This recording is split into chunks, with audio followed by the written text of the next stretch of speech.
Hello guys, welcome to our YouTube channel. Guys और फिर से आपका अपने इस परिवार में स्वागत है। गाइस आज की वीडियो में बात करने वाले हैं यूपी ट्रिपल एससी एनएम 5272 भर्ती क्लास को लेकर। देखिए जो अपना सेशन चल रहा है topic wise theory plus MCQ, ठीक है। क्लास की बात कर रहे हैं तो ये क्लास नंबर 24 है, ठीक है। और टॉपिक जो चलने वाला है आज की वीडियो में, ठीक है, जो आज की टॉपिक रहने वाली है 23 नंबर 24 नंबर आपके सिलेबस में दे रखा है। 23 नंबर पे दे रखा है कि सामान्य चोटें और बीमारियां, और 24 नंबर पे दे रखा है कट घाव प्रकार सिद्धांत और प्राथमिक चिकित्सा देखभाल, ठीक है। देखिए जो आपका फर्स्ट एड का पोर्शन है, ठीक है, जो फर्स्ट एड का पोर्शन है भैया, इससे आपके भर्ती परीक्षा में 4 से 5 नंबर आने वाले हैं। मिनिमम 5 नंबर, मैक्सिमम 6 नंबर, ठीक है, 7 नंबर भी पूछ सकता है, ठीक है। तो आप फर्स्ट एड का, ठीक है, देखिए ये आपका पार्ट सेकंड है। पार्ट वन ऑलरेडी हमने अपलोड कर दिया है, ठीक है। पार्ट सेकंड है, इसके बाद एक पार्ट और आएगा। इन तीनों पार्ट से आपके 5 नंबर पक्के हो जाएंगे, ठीक है। 3 वीडियो से आपके 5 नंबर पक्के हो जाएंगे, ठीक है। और भी चीज़ें आपको नहीं देखना पड़ेगा, ठीक है। अगर ये 3 पार्ट आप देख लेते हैं अच्छे से तो भैया आपको आराम से 5 नंबर आप भर्ती परीक्षा में अपने कर पाएंगे, ठीक है। आराम से इजीली तरीके से 5 नंबर पक्के कर लेंगे, ठीक है। हम पढ़ क्या रहे हैं? हम पढ़ रहे हैं topic wise theory plus MCQ, ठीक है। Topic wise theory plus MCQ. और देखिए हमारा पूरा पूरा कोशिश रहता है कि आपको क्लास में ही, ठीक है, जो सारी चीज़ें पढ़ाई जा रही है वीडियो में ही सब कुछ तुरंत 1 घंटे का जैसे सेशन होगा, जो भी चीज़ें पढ़ाएंगे पूरा दिमाग में बैठ जाए अच्छे से, ठीक है। रटाने की कोशिश नहीं करते हैं, समझाने की पूरी पूरी कोशिश करते हैं कि समझ में आ जाए, ठीक है। रटा हुआ चीज़ 3 दिन 4 दिन तक दिमाग में रहता है, उसके बाद वो दिमाग से गायब हो जाता है। लेकिन समझ में जब एक बार आ जाता है तो भैया वो हमेशा के लिए हो पाता है। तैयारी ऐसे करें कि भैया आप एग्ज़ाम में क्वालिफाई ना हो, बल्कि आप दूसरों को भी पढ़ा पाएँ। इस हिसाब से तैयारी होनी चाहिए और इस हिसाब से आपको पढ़ना चाहिए। मैं बार बार बोलता हूँ, प्रॉपर तरीके से एक नोट्स बना के चलें। खुद हाथ से लिखना, खुद पढ़ना वो अलग की बात होती है, और केवल वीडियो देख के पढ़ना वो अलग की बात होती है। एक बार आप जिस चीज़ को लिख देते हैं वो आपके दिमाग में बैठ जाती है, ठीक है। आप पढ़ नहीं रहे हैं इस समय, हम वीडियो से जो भी चीज़ें दिखाएंगे आप केवल देख रहे हैं और सुन रहे हैं, पढ़ नहीं रहे हैं, ठीक है। पढ़ना कब होता है? जब आप खुद हाथ से लिखते हैं। एक बार लिखते टाइम पढ़ते हैं, एक बार वैसे देखते टाइम पढ़ लेंगे, फिर जब लिखेंगे तब पढ़ेंगे, ठीक है। तो ये कई बार आपके एक ही बार में 3 से 4 बार चीज़ें हो जाती है, इसलिए आपके दिमाग में बैठ जाती है। इसलिए मैं बोल रहा हूँ कि प्रॉपर तरीके से नोट्स बनाएंगे, नोट्स बना के चलेंगे तो भैया आपको भी आइडिया लगेगा कि हाँ हमने ये चीज़ पढ़ा है और ये चीज़ इम्पॉर्टेंट है। अपने हिसाब से अपने लिखावट अपने हाथों से पढ़ा हुआ बात अलग होती है, ठीक है। और पूरा पूरा फोकस किया करिए कि थियरी थियरी सबसे ज़रूरी चीज़ है। किसी भी चीज़ को अगर आप स्टार्ट कर रहे हैं तो बिना थियरी, देखिए बिना थियरी पढ़े हुए डायरेक्ट एमसीक्यू पे आना या फिर एमसीक्यू की प्रैक्टिस करना या फिर टेस्ट देना, ये चीज़ गलत होता है, ठीक है। अपने आप को धोखा देना होता है, ठीक है। पहले थियरी पढ़िए, कहीं से भी पढ़िए, बुक से भी पढ़िए, थियरी पढ़ लीजिए, उसके बाद आप प्रॉपर तरीके से एक सिस्टमेटिक तरीके से प्रैक्टिस करें या फिर टेस्ट दें। तो भैया देखिए आप लोग भी सपोर्ट किया करिए, हम बोलते नहीं इसका मतलब है नहीं। और देखिए ये पूरा वीडियो आप देखेंगे आज का, ठीक है। आज पूरा वीडियो देखेंगे तो आपको लग जाएगा कि नहीं, कंटेंट में क्वालिटी है, कंटेंट में दम है, प्रश्न में दम है, हर एक प्रकार से। और आपको ये चीज़ अंदर से एक और चीज़ निकल के आएगी, शायद 2,000 रुपये हम कहीं पे या फिर 3,000 रुपये देकर या फिर 4,000 दे के कोर्स भी परचेज करते तब भी इतनी सारी चीज़ें हमको नहीं बताई जाती। ये चीज़ ज़रूर अनुभव करेंगे आप, ठीक है। वीडियो को एंड तक देखिएगा। अगर वीडियो को देखने के बाद आपको लगता है कि नहीं जो चीज़ें पढ़ाया गया है वो जेन्युइन है और हमारे परीक्षा के दृष्टि से महत्वपूर्ण है, तो भैया आप लाइक शेयर कर दिया करिए, ठीक है। इतने लोग जैसे 300 400 लोग देखते हैं, ठीक है। आप लोग एक जने भी एक ग्रुप में भेजेंगे तो बहुत ज़्यादा, देखिए भैया भीड़ इकट्ठा करने का मतलब क्या है कि हमें अंदर से वो मोटिवेशन मिलता है कि नहीं, हम हमारे साथ इतने लोग जुड़ चुके हैं तो हम इनके लिए मेहनत करें, ये फीलिंग आती है। बाकी सभी को पता है स्वार्थ नहीं रहता है हमें कि सब्सक्राइबर ही ग्रो करना है या फिर लाइक ही या फिर पैसा ही कमाना है, इस चीज़ का कोई भी लालच नहीं रहता है, ठीक है। देखिए जिस दिन नोटिफिकेशन जारी हुआ था आपकी भर्ती परीक्षा परीक्षा का, ठीक है, और भर्ती का, ठीक है, 5272 भर्ती का जिस दिन नोटिफिकेशन आया हुआ था, उसी नोटिफिकेशन में आपका सिलेबस भी दे रखा है। नीचे आप सिलेबस में जाएंगे, सिलेबस में जाएंगे, मैं बार बार सिलेबस क्यों दिखाता हूँ, हर एक वीडियो में आपने देखा होगा कि मैं सिलेबस ही दिखाता हूँ, क्यों? क्योंकि आपको पता होना चाहिए कि हमारे सिलेबस में ये दे रखा है, हम ये पढ़ेंगे, ठीक है। इसलिए मैं बार बार दिखाता हूँ ताकि आपके दिमाग में बना रहे कि भैया हम इन सब चीज़ों को तैयार करना है, हमें इन सब चीज़ों पे मेहनत हमको करना है, इसलिए मैं बार बार सिलेबस दिखाता हूँ, ठीक है। नहीं तो एक ही बार में देखिए, आप यहाँ पे जाएंगे तो आपको यहाँ पे दिख जाएगा, ठीक है, जो हम आज की टॉपिक कवर करने वाले हैं, क्या? सामान्य चोटें और बीमारियां, कट घाव, प्रकार, सिद्धांत, प्राथमिक चिकित्सा देखभाल, ये हम पढ़ने वाले हैं। 23 नंबर, 24 नंबर, ऑलरेडी 22 नंबर, ठीक है, 22 नंबर मैंने वहाँ पे वीडियो में 21 नंबर डाला था, लेकिन वो 22 नंबर का टॉपिक था जो प्राथमिक चिकित्सा की आवश्यकता, ये हम पढ़ चुके हैं, ठीक है। देखिए आज जो हम शुरू करेंगे मामूली चोटें और बीमारियां से, ठीक है, माइनर इंजरी एंड अलाइनमेंट। देखिए जो पार्ट 1 नहीं देखे मतलब देखें तो भैया पहले वो देख लीजिए, वहाँ पे बहुत सारी बातें बता दिया है हमने, पट्टी के बारे में बता दिया है, गोश्त के बारे में बता दिया, ड्रेसिंग वगैरह जो है वो सब कुछ हम वहाँ पे बता चुके हैं। तो अब चोट चोट लगेगा, ठीक है, ब्लीडिंग होगी, ठीक है, बॉडी से, तो उसको उस जो आपने ड्रेसिंग पढ़ा है, ठीक है, टाइप ऑफ ड्रेसिंग ये सब कुछ पढ़ा है, और उसी का इस्तेमाल यहाँ पे होने वाला है, ठीक है। तो चलिए मामूली चोटें और बीमारियाँ, ठीक है, सबसे पहले हम जानेंगे कि घाव क्या है, ठीक है, घाव किसे कहते हैं। तो घाव क्या है, आपको हेडिंग डाल के रखना है, नोट्स बना के चलना है, ठीक है।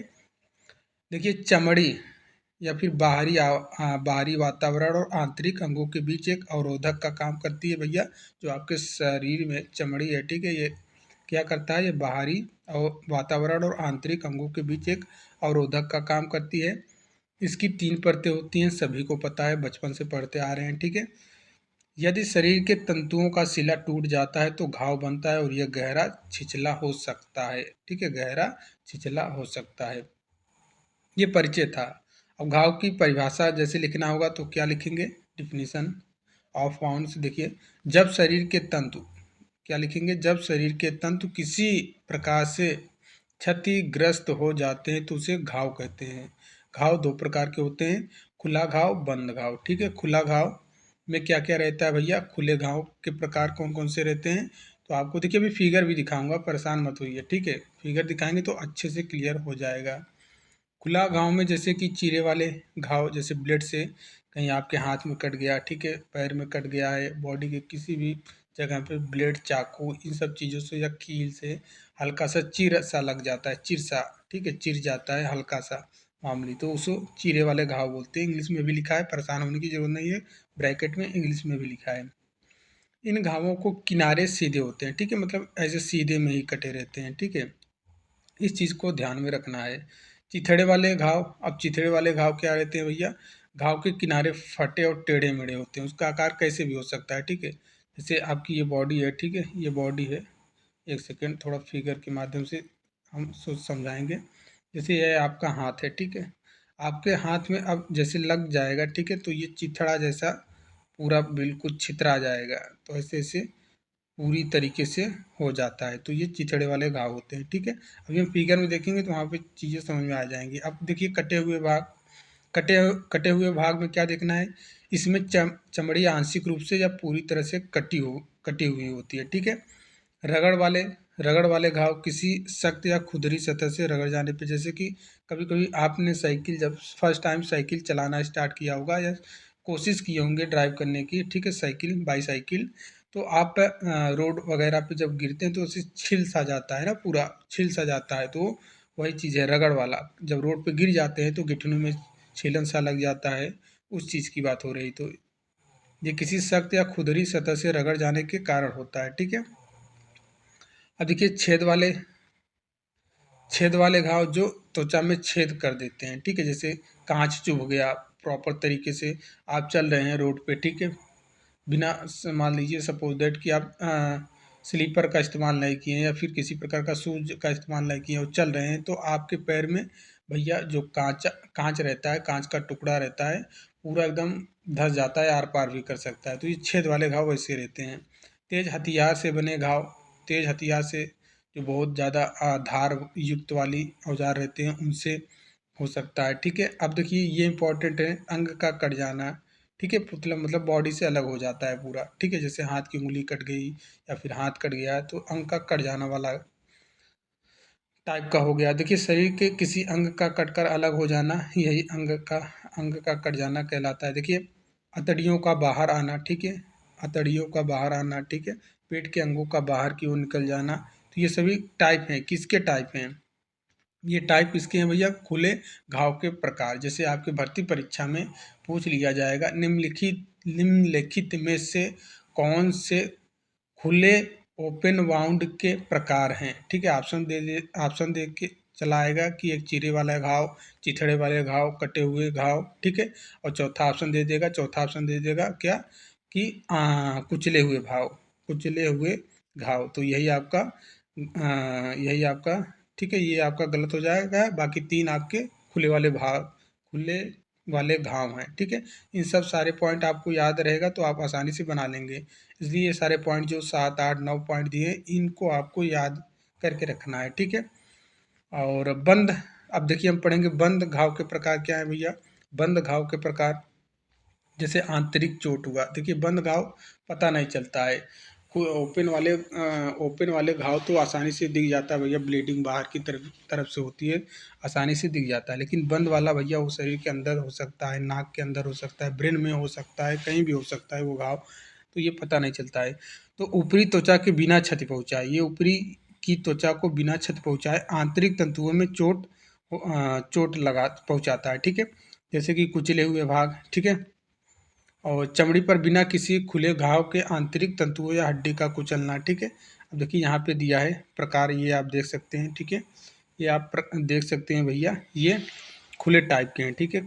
कौन से टाइप के हैं? खुले टाइप के हैं, जो भी हमें ऊपर पढ़ा है, ठीक है। देखिए ये चीरा लग जाना, ठीक है, और चिथड़ा वाला आपको दिखाई दे रहा है, ये चिथड़ा वाला है, ठीक है, ये सारे चिथड़े वाले हैं, ठीक है। चीरा वाला एकदम सीधी लाइन में रहती है, जैसे हमने थियरी में पढ़ा, ठीक है, सीधी लाइन में रहती है। ये सारे टाइप हैं, आप ध्यान में रखना है आपको, ठीक है।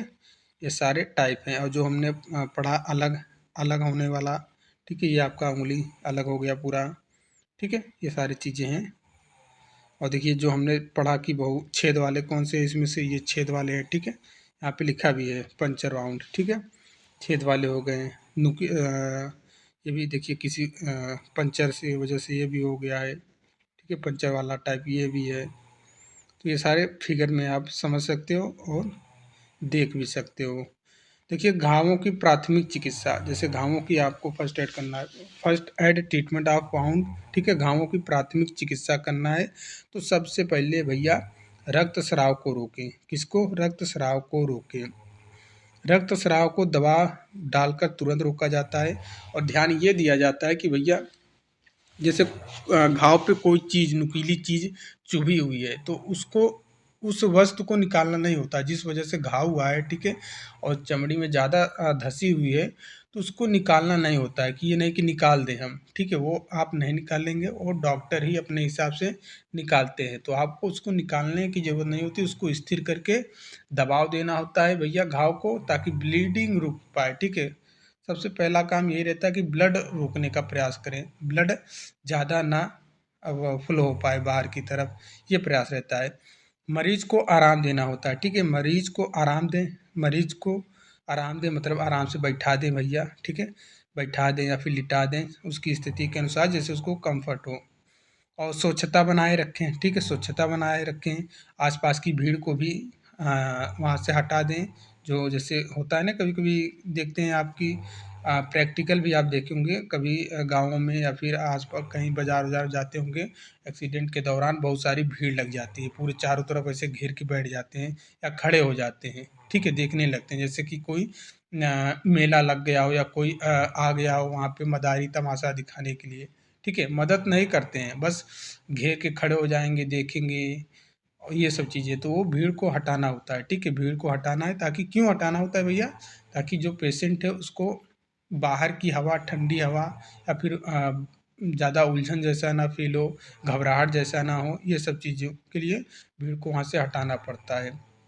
केवल उन्हीं लोगों को पास में रखा जाता है जो उसकी मदद कर सकते हैं, ठीक है? या फिर जो जैसे आप फर्स्ट एडर हो या फिर और कोई फर्स्ट एडर हो, वही लोग रहते हैं, ठीक है? तो घाव को साफ करें, सबसे पहले घाव को साफ करें, ठीक है?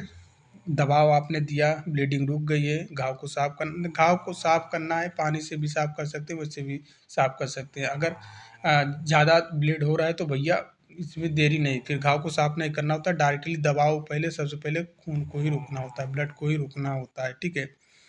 जिससे साफ करने की ज़रूरत होगी तो कैसे साफ करेंगे? साबुन, एंटीसेप्टिक द्रव और उबले पानी से घाव को साफ करें। हमेशा घाव से बाहर की ओर सफाई करें। क्या लिखा है? ये पॉइंट इम्पोर्टेंट है। हमेशा घाव बाहर की ओर सफाई करें। बाहरी वस्तु हटाएं, ठीक है? जैसे कि धूल, कंकड़ आदि को सरलता से निकालें। ध्यान दें रक्तस्राव अधिक ना हो पाए, ठीक है? निकालते टाइम ये ना देखें कि इस चीज़ को निकालने से ब्लड ज़्यादा फ्लो होने लगेगा, तो ये चीज़ को ध्यान में रख के करना होता है। छोटे घाव का उपचार जैसे जीवाणुनाशक द्रव लगाएं, सूखी पट्टी बांधें, ठीक है? बड़े घाव का उपचार कैसे करेंगे? घाव के सिरे अधिक खुले हों तो उन्हें मिलाकर चिपकने वाली पट्टी लगाएं। यदि टाँकों की आवश्यकता हो तो सूखी पट्टी लगाकर तुरंत टाँके को दिखाएं, ठीक है? ये सारे हम क्या पढ़ रहे हैं? ये जो पॉइंट आपको दिए हैं ये घावों की प्राथमिक चिकित्सा है, ठीक है? प्राथमिक चिकित्सा आप घाव की कर रहे हैं, ठीक है? तो कौन-कौन से हैं ये सारे पॉइंट दिए हैं, आपको ध्यान में रखना है। 1, 2, 3 जो अभी हम पढ़ते आ रहे हैं, इन सबको ध्यान में रखना है। 5, 6, 7 इन सबको ध्यान में रखना है। अब देखिए टेटेनस इंजेक्शन लगाएं, ठीक है? टीटी का इंजेक्शन जरूरी होता है भैया, ठीक है? यदि टेटेनस का खतरा हो तो टेटेनस टॉक्साइड का इंजेक्शन दें। एंटीबायोटिक्स का प्रयोग करें, घाव में गंदगी होने पर एंटीबायोटिक दवाएं शुरू करें। पट्टी बदल बदलना चाहिए, ठीक है? 2 दिन पे 1 दिन पे, ठीक है? घाव की स्थिति के अनुसार पट्टी को भी बदलना जरूरी होता है और उस पे जो भी है एंटीबायोटिक दवाएं लगानी होती है, मरहम वगैरह, ठीक है? तो देखिए घावों की प्राथमिक चिकित्सा के समान उपाय, ठीक है? जनरल मेजर क्या है? यदि रोगी की रक्तस्राव हो रहा है, ठीक है? यदि रोगी को रक्तस्राव हो रहा है या सदमे की स्थिति में हो, पहले उसका उपचार करें, ठीक है? देखें कि कहीं कोई हड्डी टूटी या खिसकी हुई तो नहीं है। घाव को एंटीसेप्टिक घोल से साफ करें, ठीक है? घावों को किनारों को 2 प्लास्टर की मदद से जोड़ें। बड़े घावों पे मरीज को साफ नरम चादर लपेटें और तुरंत अस्पताल ले जाएं, ठीक है? अब देखिए ध्यान योग्य बातें क्या है भैया? इंपॉर्टेंट पॉइंट है किसमें किसमें किसमें भैया? घाव की बात हो रही है ना, तो वहाँ पे इंपॉर्टेंट पॉइंट है, उसको ध्यान में रखना है।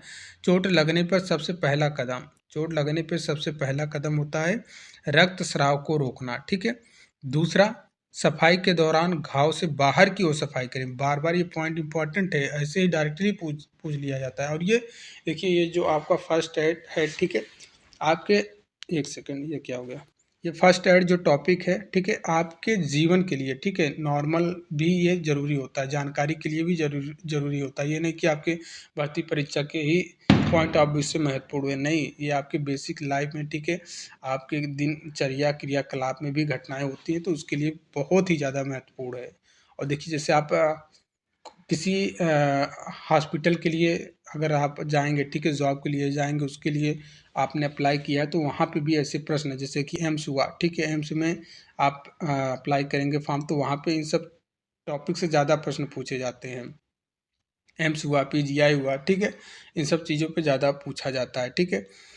हमेशा घाव को संक्रमण से बचाने के लिए स्वच्छता बनाएं, ठीक है? आवश्यकता अनुसार मरीज को डॉक्टर के पास ले जाएं। अब देखिए हम प्रश्न ऊपर जो हम पढ़े हैं, ठीक है? इसी से संबंधित प्रश्न बना लेते हैं। हमने घाव के बारे में देखा, कैसे क्या चीज़ें हैं, उसका उपचार कैसे करेंगे, ठीक है? उस चीज़ को हमने देखा, पढ़ा, तो हम कुछ प्रश्न बना लेते हैं और ये प्रश्न सभी कथन और निष्कर्ष के बेस पे है, ठीक है। वन लाइनर प्रश्न नहीं है, क्योंकि रटाने का काम नहीं है, समझाने का काम है, इसलिए वन लाइनर प्रश्न हम नहीं बनाए हुए हैं, ठीक है। देखिए स्टेटमेंट आपको दे दिया गया है, 3 स्टेटमेंट हैं। इन स्टेटमेंट को, इन कथन को पढ़ना है, फिर निष्कर्ष को पढ़ना है, और कथन को पढ़ने के बाद निष्कर्ष निकालना होता है, ठीक है, कि हमारा निष्कर्ष कौन सा हो सकता है। देखिए कथन दे दिया गया है कि पहला कथन दिया है कि खुले घावों में चीर वाले घाव के किनारे सीधे होते हैं। क्या आपने ऊपर थियरी में पढ़ा कि नहीं पढ़ा, ठीक है, कि भैया जो चीर वाले घाव होते हैं वो किनारे सीधे होते हैं, ये चीज़ आपने पढ़ा ऊपर। दूसरा कथन दे दिया गया है कि प्राथमिक उपचार में घाव को साफ करते समय हमेशा घाव से बाहर की ओर सफाई करनी चाहिए, ये भी आपने ऊपर पढ़ा है।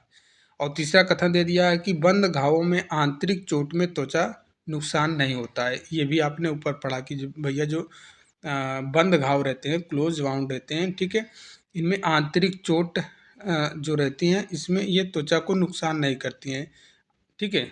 क्या बोल रहा है कि बंद घावों में आंतरिक चोट में त्वचा को नुकसान नहीं होती है, ये बोल रहा है, ठीक है। 3 कथन दे दिया गया है। अब इन कथन को पढ़कर, ठीक है, अब निष्कर्ष निकालना है, ठीक है। निष्कर्ष क्या निकालना है, ठीक है। अब इसी कथन के अनुसार निष्कर्ष निकालना है। पहला कथन दिया है इन्होंने, क्या दिया है कि भैया प्राथमिक उपचार में रक्तस्राव को रोकना सबसे महत्वपूर्ण है।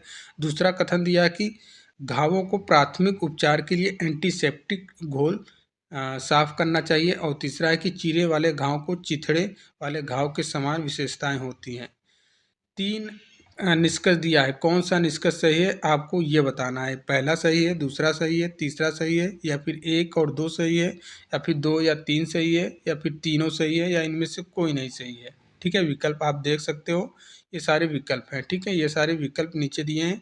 अब इस विकल्प को पढ़ें और बताएं कौन सा सही होगा, ठीक है। पहला विकल्प दिया है केवल 1 और 2 सही है, दूसरा दिया है केवल 1 सही है, तीसरा दिया है कि केवल 2 और 3 सही है, और चौथा दिया है कि सभी निष्कर्ष सही हैं। अब बताइए आप कौन सा सही है। पहले हमने स्टेटमेंट देखा। स्टेटमेंट ये पत्थर की लकीर होती है, जो स्टेटमेंट बोल दिया गया उसको सत्य मानकर निष्कर्ष निकालना होता है, ठीक है। तो भैया निष्कर्ष क्या निकालेंगे, अब बताइए। देखिए पहले खुद आप अपने से ट्राई किया करिए, ठीक है, ट्राई किया करिए, वीडियो को रोक कर लिख कर प्रश्न को अच्छे से समझ कर फिर आइडिया लगा लिया करिए कि ये सही होगा। जब फिर हम बताया करेंगे तब आपको चेक करना होगा कि जो आपने किया था वही हम बता रहे हैं या फिर कुछ अलग बता रहे हैं। तो पहला इन्होंने बोला कि खुले घावों में, ठीक है, चीरे वाले घाव के किनारे सीधे होते हैं, ठीक है। चलिए ये कथन है, निष्कर्ष की ओर हम डायरेक्ट निष्कर्ष पे यहीं पे बता देते हैं कौन सा सही है कौन सा गलत है। प्राथमिक उपचार में रक्तस्राव को रोकना सबसे महत्वपूर्ण है। और क्या भाई, ब्लीडिंग नहीं रोकेंगे तो फिर कैसे चीज़ें होगा, ज़्यादा ब्लड बह गया, ठीक है, तो आदमी बेहोश हो सकता है, ठीक है, कुछ भी हो सकता है, ठीक है। अब देखिए दूसरे पॉइंट में बोला है कि इन्होंने सभी घावों को प्राथमिक उपचार के लिए एंटीसेप्टिक घोल से साफ करना चाहिए, ये भी बात सत्य है, ठीक है, दोनों ये बात सत्य है। जो पहला निष्कर्ष है ये सत्य है, ये भी सही है। तीसरा इन्होंने बोला कि चीरे वाले घाव और चीथड़े वाले घाव में समान विशेषताएं होती है। अरे भैया कहाँ समान विशेषताएं होती है। चीरा चीरा वाला घाव नॉर्मल रहता है, उस पर पट्टी भी बांधने में आसान रहता है, टाका भी लगाने में आसान रहता है, ठीक है। लेकिन जो चिथड़े वाले भाग रहते हैं भैया, उस पर सही तरीके से क्या पट्टी भी नहीं हम कर सकते हैं, सही तरीके से उस पर टाका भी नहीं लगा सकते हैं, तो विशेषताएं सेम नहीं होती हैं, ठीक है, समान नहीं होती। ये हमारा गलत हो जाएगा। 1 और 2 ये हमारे सही है, क्लियर। विकल्प हमारा 1 और 2 सही है, ठीक है, ऑप्शन नंबर ए में, ठीक है। यहाँ पे उत्तर भी दिया है आप देख सकते हो, और यहाँ पे व्याख्या भी दिया है। व्याख्या आपको पढ़ना है वीडियो को रोक कर, ठीक है। पहला स्टेटमेंट क्यों सही है, यहाँ पे दिया है खुले घावों में चीरे वाले घाव के किनारे सीधे होते हैं, यह सत्य है। निष्कर्ष थर्ड बोला है कि चीरे वाले और चिथड़े वाले घाव में समान विशेषताएं नहीं होती हैं, क्योंकि चिथड़े वाले घाव किनारे टेढ़े मेढ़े होते हैं, ठीक है, इसलिए निष्कर्ष हमारा थर्ड गलत है।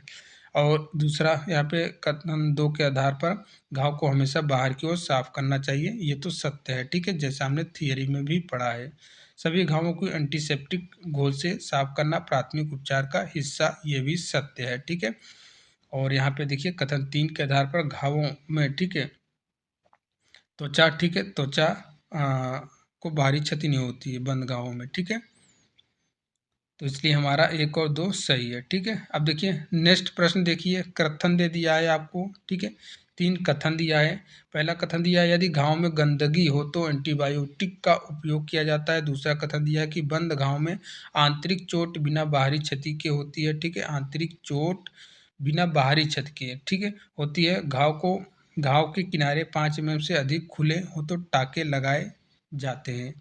घाव के किनारे, ठीक है, मतलब जो घाव हुआ है, ठीक है, जो घाव हुआ है, ठीक है, जो घाव हुआ है यहाँ से जो इनका गैप हुआ है, अगर 5 mm से अधिक खुले हैं तो भैया यहाँ पे टाके लगाए जाते हैं। ये हमारा कथन है। अब हमको निष्कर्ष निकालना है कथन के अनुसार। देखिए, पहला इन्होंने बोला कि सभी घावों में टाके लगाने की आवश्यकता होती है। बंद घाव में संक्रमण का खतरा नहीं होता है, ठीक है, बंद घाव में संक्रमण का खतरा नहीं होता है। थर्ड वाला बोला है कि घाव में गंदगी हो तो तुरंत प्राथमिक चिकित्सा करनी चाहिए। अब आपको बताना है कि कौन सा सही है, ठीक है। चलिए, आप उम्मीद करते हैं आपने वीडियो को रोक कर, ठीक है, पढ़ कर अपने हिसाब से प्रश्न को सोच लिया होगा कि ये हमारा स्टेटमेंट्स, ये हमारा निष्कर्ष सही है, ये हमारा कंक्लूजन सही है, ठीक है। अब हम बता रहे हैं कौन सा सही है। देखिए, अभी आपने ऊपर ही पढ़ा कि भैया जिन घावों में 5 mm, ठीक है, 5 mm जिनकी घावों की बाहरी मोटाई 5 mm से अधिक हो गई है उस पे ही टाके लगाए जाते हैं। नॉर्मल है भैया, थोड़ा सा छिला हुआ है तो उस घाव पे टाका नहीं लगाते हैं, ठीक है। तो सभी घावों पे टाके लगाने की आवश्यकता होती है, ये कहना गलत हो जाएगा। और दूसरा पॉइंट दिया कि बंद घाव में संक्रमण का खतरा नहीं होता, ये भी कहना गलत है। क्यों नहीं हो सकता है भैया? जो आंतरिक घाव रहता है, बंद घाव रहता है, ये तो बाहरी घाव से भी ज़्यादा खतरनाक होता है, ठीक है। घाव में गंदगी हो तो तुरंत प्राथमिक चिकित्सा करना चाहिए, ये बात सत्य है, ठीक है, ये बात सत्य है। तो केवल कथन थर्ड सही है। विकल्प में देखिए, केवल थर्ड कौन से विकल्प है? बी वाला विकल्प सही हो जाएगा यहाँ पे। और यहाँ पे व्याख्या भी दिया है, व्याख्या भी आप पढ़ सकते हैं, ठीक है। व्याख्या आप वीडियो को पॉज करके पढ़ लीजिए, ठीक है, प्रॉपर तरीके से नोट्स बनाते चलें, ठीक है। देखिए, जो आप प्रश्न का एमसीक्यू लिखते हैं, ठीक है, जो प्रश्न आप लिखते हो तो डायरेक्ट उत्तर ही लिखते हो, उत्तर आपको नहीं, ऑप्शन सहित हर एक चीज़ को लिखना होता है, ठीक है, ताकि जब आप रिवाइज करें तो आप ये सोचें कि ये क्यों गलत हुआ, ये क्यों सही हुआ, इस चीज़ को ध्यान में रखें आप। देखिए, नेक्स्ट हम पढ़ेंगे गले में बाहरी वस्तु का फंसना, ठीक है, चोकिंग। चोकिंग आप जानते ही होंगे, ठीक है। गले में बाहरी वस्तु का फंसना, ठीक है, गले में एक सेकंड, ये क्या हो जा रहा है? गले में बाहरी वस्तु का फंसना। गले में कोई बाहरी वस्तु फंसना एक आपातकालीन स्थिति हो सकती है जो व्यक्ति की जान को खतरे में डाल सकती है। क्यों भैया? अगर गले में कोई चीज फंस गया तो श्वास नली अवरुद्ध हो जाती है, श्वास नली में रुकावट आ जाती है, तो भैया आदमी जब सांस ही नहीं ले पाएगा तो जान को तो खतरा है ही ना। तो इसलिए गले में बाहरी वस्तु फंसना एक आपातकालीन स्थिति हो सकती है जो व्यक्ति के जान को खतरे में डाल सकती है। यह स्थिति तब होती है जब खाने पीने के दौरान, खेलते समय या फिर अन्य गतिविधियों में गलती से कोई वस्तु गले में फंस जाती है। इस समस्या से निपटने के लिए तत्काल प्राथमिक चिकित्सा का ज्ञान और सही कार्रवाई बेहद जरूरी है। नीचे विस्तार से हम समझते हैं, ठीक है, नीचे हम विस्तार से समझते हैं। जैसे कि गले में बाहरी वस्तु फंसने के कारण, ठीक है, खाने के दौरान लापरवाही, तेजी से खाना खाना, जल्दी जल्दी, अरे भैया देरी हो रही है, ड्यूटी आप जा रहे हो, जल्दबाजी में जल्दी जल्दी खा रहे हो और आप अपने भोजन की थाली पे देख ही नहीं रहे हो, चाहे बड़ा सा कंकर, ठीक है, या फिर कोई सिक्का या फिर कोई बाहरी ठोस पदार्थ आके जो आप कुछ दांत को, ठीक है, दांत से चबा नहीं सकते, वो चीज है और आप निगल गए, ठीक है, भोजन के साथ। सोचे कि भैया रोटी है, ठीक है, बढ़िया सब्जी रोटी है, पनीर वाली सब्जी है और रोटी है, उसको आप खा गए बिना कुचले हुए, तो वो जाके अटक जाएगी, ठीक है, गले में। तो तेजी से खाना पीना, चबाने के बिना भोजन निगलना, ठीक है। और देखिए, दूसरा पॉइंट क्या है? बच्चों में खिलौना या छोटी वस्तुओं को निगल जाना आपने देखा होगा, ठीक है, आपके सामने भी घटना घटित हो या घटी होगी। कोई बच्चा है खेल रहा है या फिर सिक्का दे दिए तो निगल ही गया है, ठीक है, फंस गया है। मछली, जो लोग मछली खाते हैं, ठीक है, उसका कांटा, ठीक है, नुकीली वस्तुओं से फंस जाना। खाने पीने के दौरान हंसना या बातचीत करना, इसलिए बोलते हैं कि खाते टाइम बात नहीं किया करो। किस लिए बोलते हैं? इसीलिए कि फूड नली में जाके खाना फंस ना जाए, इसलिए बोलते हैं, ठीक है। खाने पीने के दौरान हंसना या बातचीत करना ये गलत बात है। देखिए फंसी हुई वस्तुओं के प्रकार छोटी और नरम वस्तुएं, ठीक है। छोटी और नरम वस्तुएं जैसे कि गम हुआ, ठीक है। गम मतलब समझ रहे हो ना, चिंगम जिसको बोलते हैं, च्युइंगम, ठीक है। और नुकीली वस्तुएं जैसे मछली का कांटा, टूथपिक या हड्डी, ठीक है। धातु या प्लास्टिक की वस्तुएं जैसे सिक्के, पेन का कैप हुआ, ठीक है, बटन हुआ, ये सब चीज हुआ। खतरनाक रसायन वाले वस्तुएं, ठीक है, जैसे बैटरी, धारदार वस्तुएं। तो गले में फंसे वस्तु के लक्षण कैसे आप जानेंगे कि इस व्यक्ति के गले में कोई चीज अटक गया है, ठीक है। तो सबसे पहले वो क्या करेगा, व्यक्ति उसके गले में अटक गया है तो अपना गला ऐसे पकड़ लेगा, ठीक है। जैसे कोई है इंसान आपके सामने आ गया, ठीक है। कोई इंसान आपके सामने आ गया, ठीक है। कोई इंसान आ गया है आपके सामने, ठीक है। तो इसके गले में कुछ फंसा है तो अपने ये दोनों हाथों से क्या काम करेगा, सबसे पहले दोनों हाथों से ले जाएगा, गले को इसे पकड़ लेगा, ठीक है, और झुका लेगा गर्दन। आप देखते ही पता चल जाएगा कि इसके गले में दिक्कत है, ये चीज होती है। तो और उसको और लक्षण लक्षण क्या रहेंगे, सांस लेने में उसको कठिनाई होगी, खांसने या गले में दर्द, खांसने की कोशिश करेगा, खाना या पानी निगलने में कठिनाई, बोलने में रुकावट या आवाज बदलना, छाती या गले में जकड़न, ठीक है। त्वचा का नीला पड़ जाना, ऑक्सीजन की कमी के कारण अचानक बेहोशी, ठीक है। अभी हम फिगर में देखेंगे भैया, ठीक है, फिगर में भी देखेंगे, परेशान होने की जरूरत नहीं है। गले में फंसी हुई वस्तु को निकालने के लिए फर्स्ट एड, ठीक है। आप गले में जैसे अब उसको निकालना है, आपके सामने आ गया है, ठीक है, तो क्या फर्स्ट एड आप करोगे वहां पे। तो छोटी और गैर खतरनाक वस्तुओं के लिए इसको हम कैटेगरी में बांट दिए, जैसे कि कोई चीज छोटी और गैर खतरनाक है। यदि गले में फंसी वस्तु छोटी और नरम है तो पानी पिलाएं, ठीक है। आपको लग रहा है कि छोटा चीज है, उससे पूछ लें, वो बता भी सकता है इंसान, ठीक है, कि हम ये चीज कर रहे थे तो हमारे गले में ये चीज फंसी हुई है। तो सबसे पहले पानी पिला दें ताकि वो पेट में चले जाए, फिर पेट में जाने के बाद वो फिर छोटी हाथ से बड़ी हाथ से फिर बाहर वो मल के साथ बाहर निकल सकती है, ठीक है। पीड़ित को आराम से बैठाकर एक गिलास पानी पीने को कहें। पानी वस्तु के पेट की ओर धकेल सकता है, ठीक है। जब छोटी चीज है तब, बड़ी चीज रहे तो भैया पानी वानी नहीं देना होता है। बड़ी या खतरनाक वस्तुओं के लिए यदि गले में बड़ी वस्तु फंसी है तो बच्चों के लिए क्या करेंगे, सबसे पहले बच्चों के लिए क्या करेंगे भैया, ये जानना जरूरी है। बच्चों को नीचे की ओर झुकाकर पकड़ें, ठीक है। नीचे की ओर झुकाकर पढ़े, अपने अपने देखिए, अभी फिगर देखेंगे तो आपको क्लियर हो जाएगा, ठीक है। उसकी पीठ पर कंधों के बीच थपकी दें, ठीक है, थपकी दें। उल्टी करवाने की कोशिश करें, उल्टी के माध्यम से भी, वोमिटिंग के माध्यम से भी वो चीज बाहर आ सकती है, ठीक है। ये देखिए यहाँ पे, देखिए ये एडल्ट के लिए है, फिगर में आप देखिए आप, ये एडल्ट के लिए है, ठीक है, ये एडल्ट के लिए है। स्टेप फर्स्ट, इस स्टेप सेकंड दिखाया गया है, और ये बच्चे के लिए, ये बच्चे को हथेली पे रख के भी आप कर सकते हो, बच्चे को हथेली पे, यहाँ पे देखिए बच्चा है, ठीक है। इसने क्या किया है, सिक्का, ठीक है, सिक्का दे दिया गया था, मम्मी खुश होके इसको सिक्के दे दी कि मेरा बेटा, मेरा मुन्ना, मेरा प्यारा सिक्का ले रहा है, पैसा ले रहा है, पहचान रहा है, पैसे का चॉकलेट खाएगा। अब इसको क्या पता वो पैसा क्या है, क्या होता है, और इसने मुंह में डाल लिया, इसके गले में चला गया है, ठीक है। अब मम्मी परेशान, पापा परेशान, अब इसको क्या करेंगे भैया, तो घबराने की जरूरत नहीं है, आराम से सही हो जाएगा। बस ये हाथ पे से लिटाना है बच्चे को, ठीक है, पेट के बल, उसके बाद पीठ पे इसको 5 बार हाथ हाथ से मारना है, ठीक है, 5 बार, ठीक है, पीठ पे 5 बार, और हाथ ऐसे मारेंगे, ठीक है, हाथ को दिशा ऐसे ऊपर की ओर, ठीक है, पीठ से ऐसे ऊपर की ओर हाथ से मारेंगे, ठीक है, ताकि इसकी श्वास नली, देखिए इसी लिटाने से क्या होता है, ये श्वास नली खुल जाएगी, ठीक है।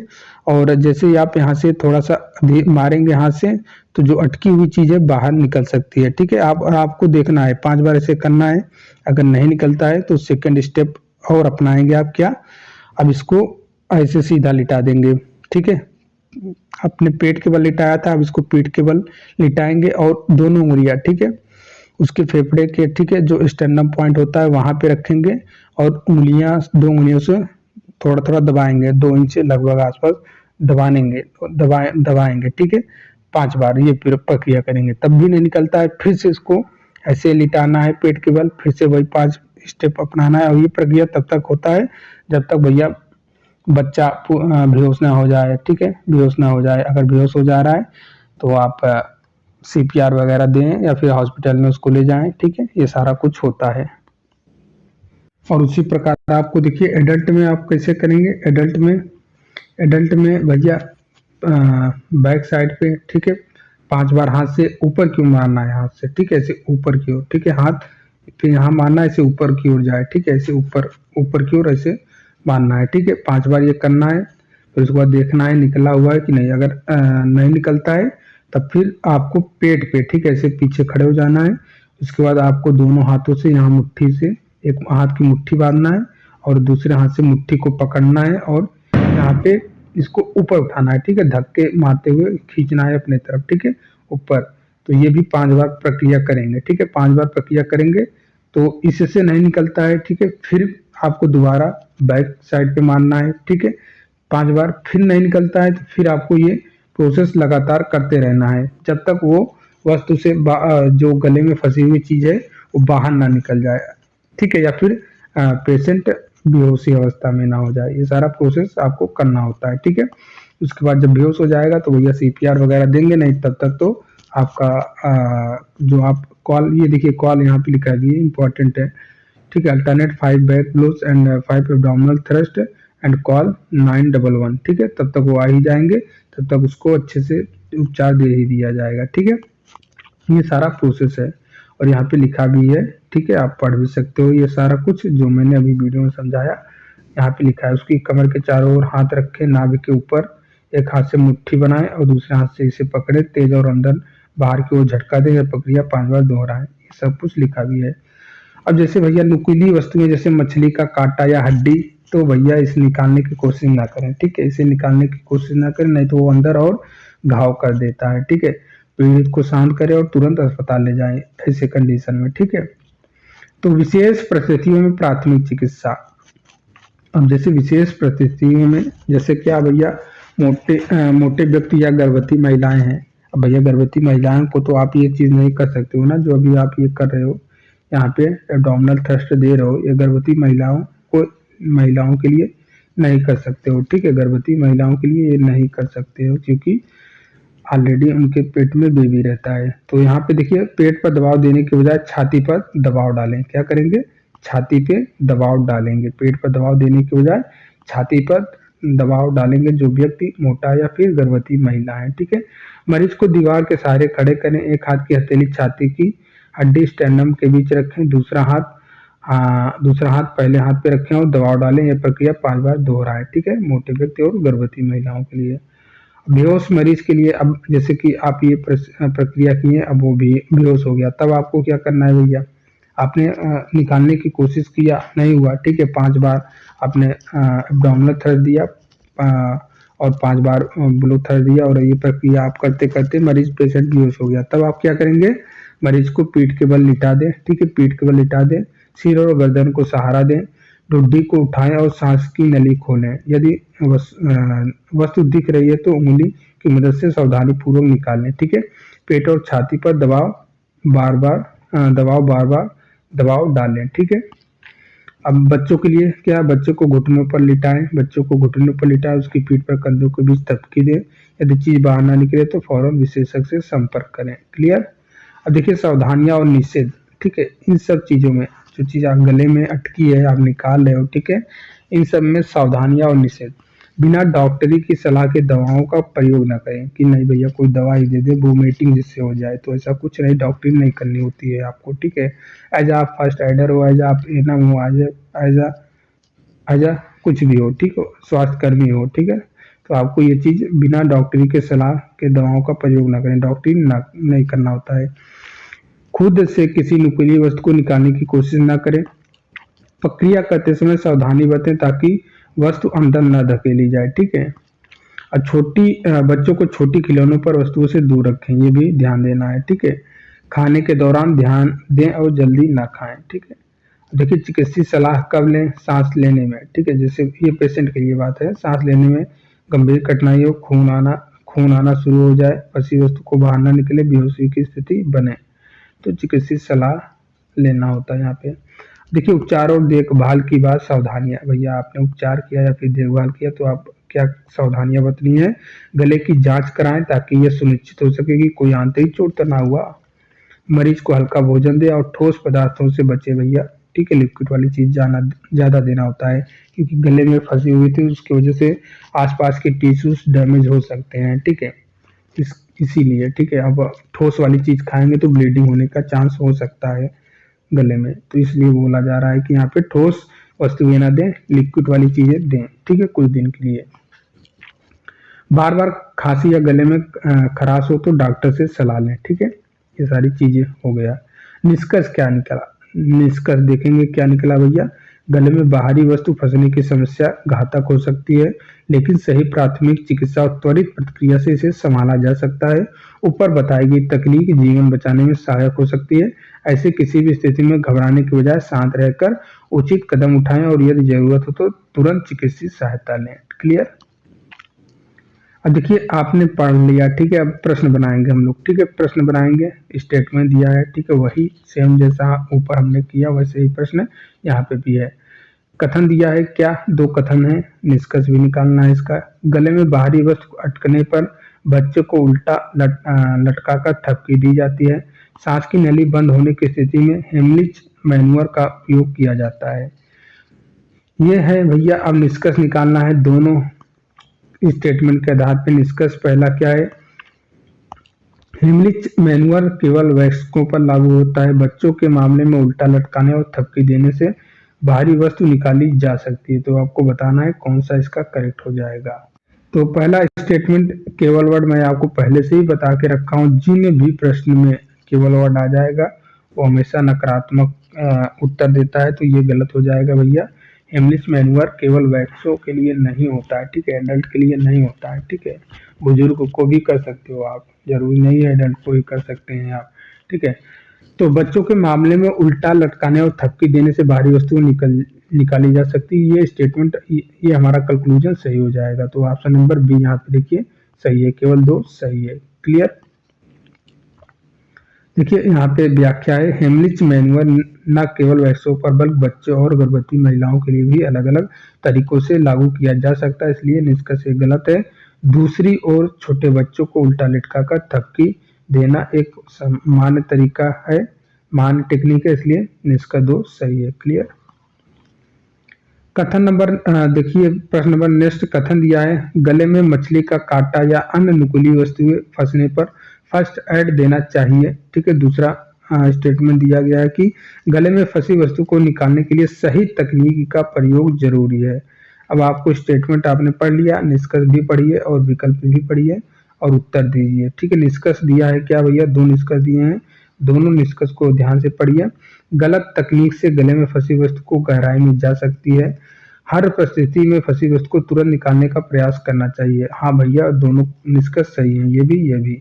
तो ऑप्शन नंबर सी, दोनों निष्कर्ष सही है, ठीक है। ऑप्शन नंबर सी आपका राइट हो जाएगा। देखिए थोड़ा यहाँ पे मिस्टेक हो गया, हमसे मिस्टेक हो गया। ऐसे प्रश्न करने में हमसे मिस्टेक हो जाता है तो आपसे भी हो जाएगा, तो कोई बड़ी बात नहीं है। और इसीलिए इस प्रश्न को ऐसे डिजाइन ही किया गया है। इन्होंने बोला है कि क्या, देखिए स्टेटमेंट बोला है क्या, गले में फंसी वस्तु को निकालने के सही तकनीक का प्रयोग होना चाहिए, टेक्निक का प्रयोग होना चाहिए। और इन्होंने बोला है कि गले में मछली या कांटा का अन्य नुकीली वस्तु को फंसने पर फर्स्ट एड देना चाहिए, ठीक है।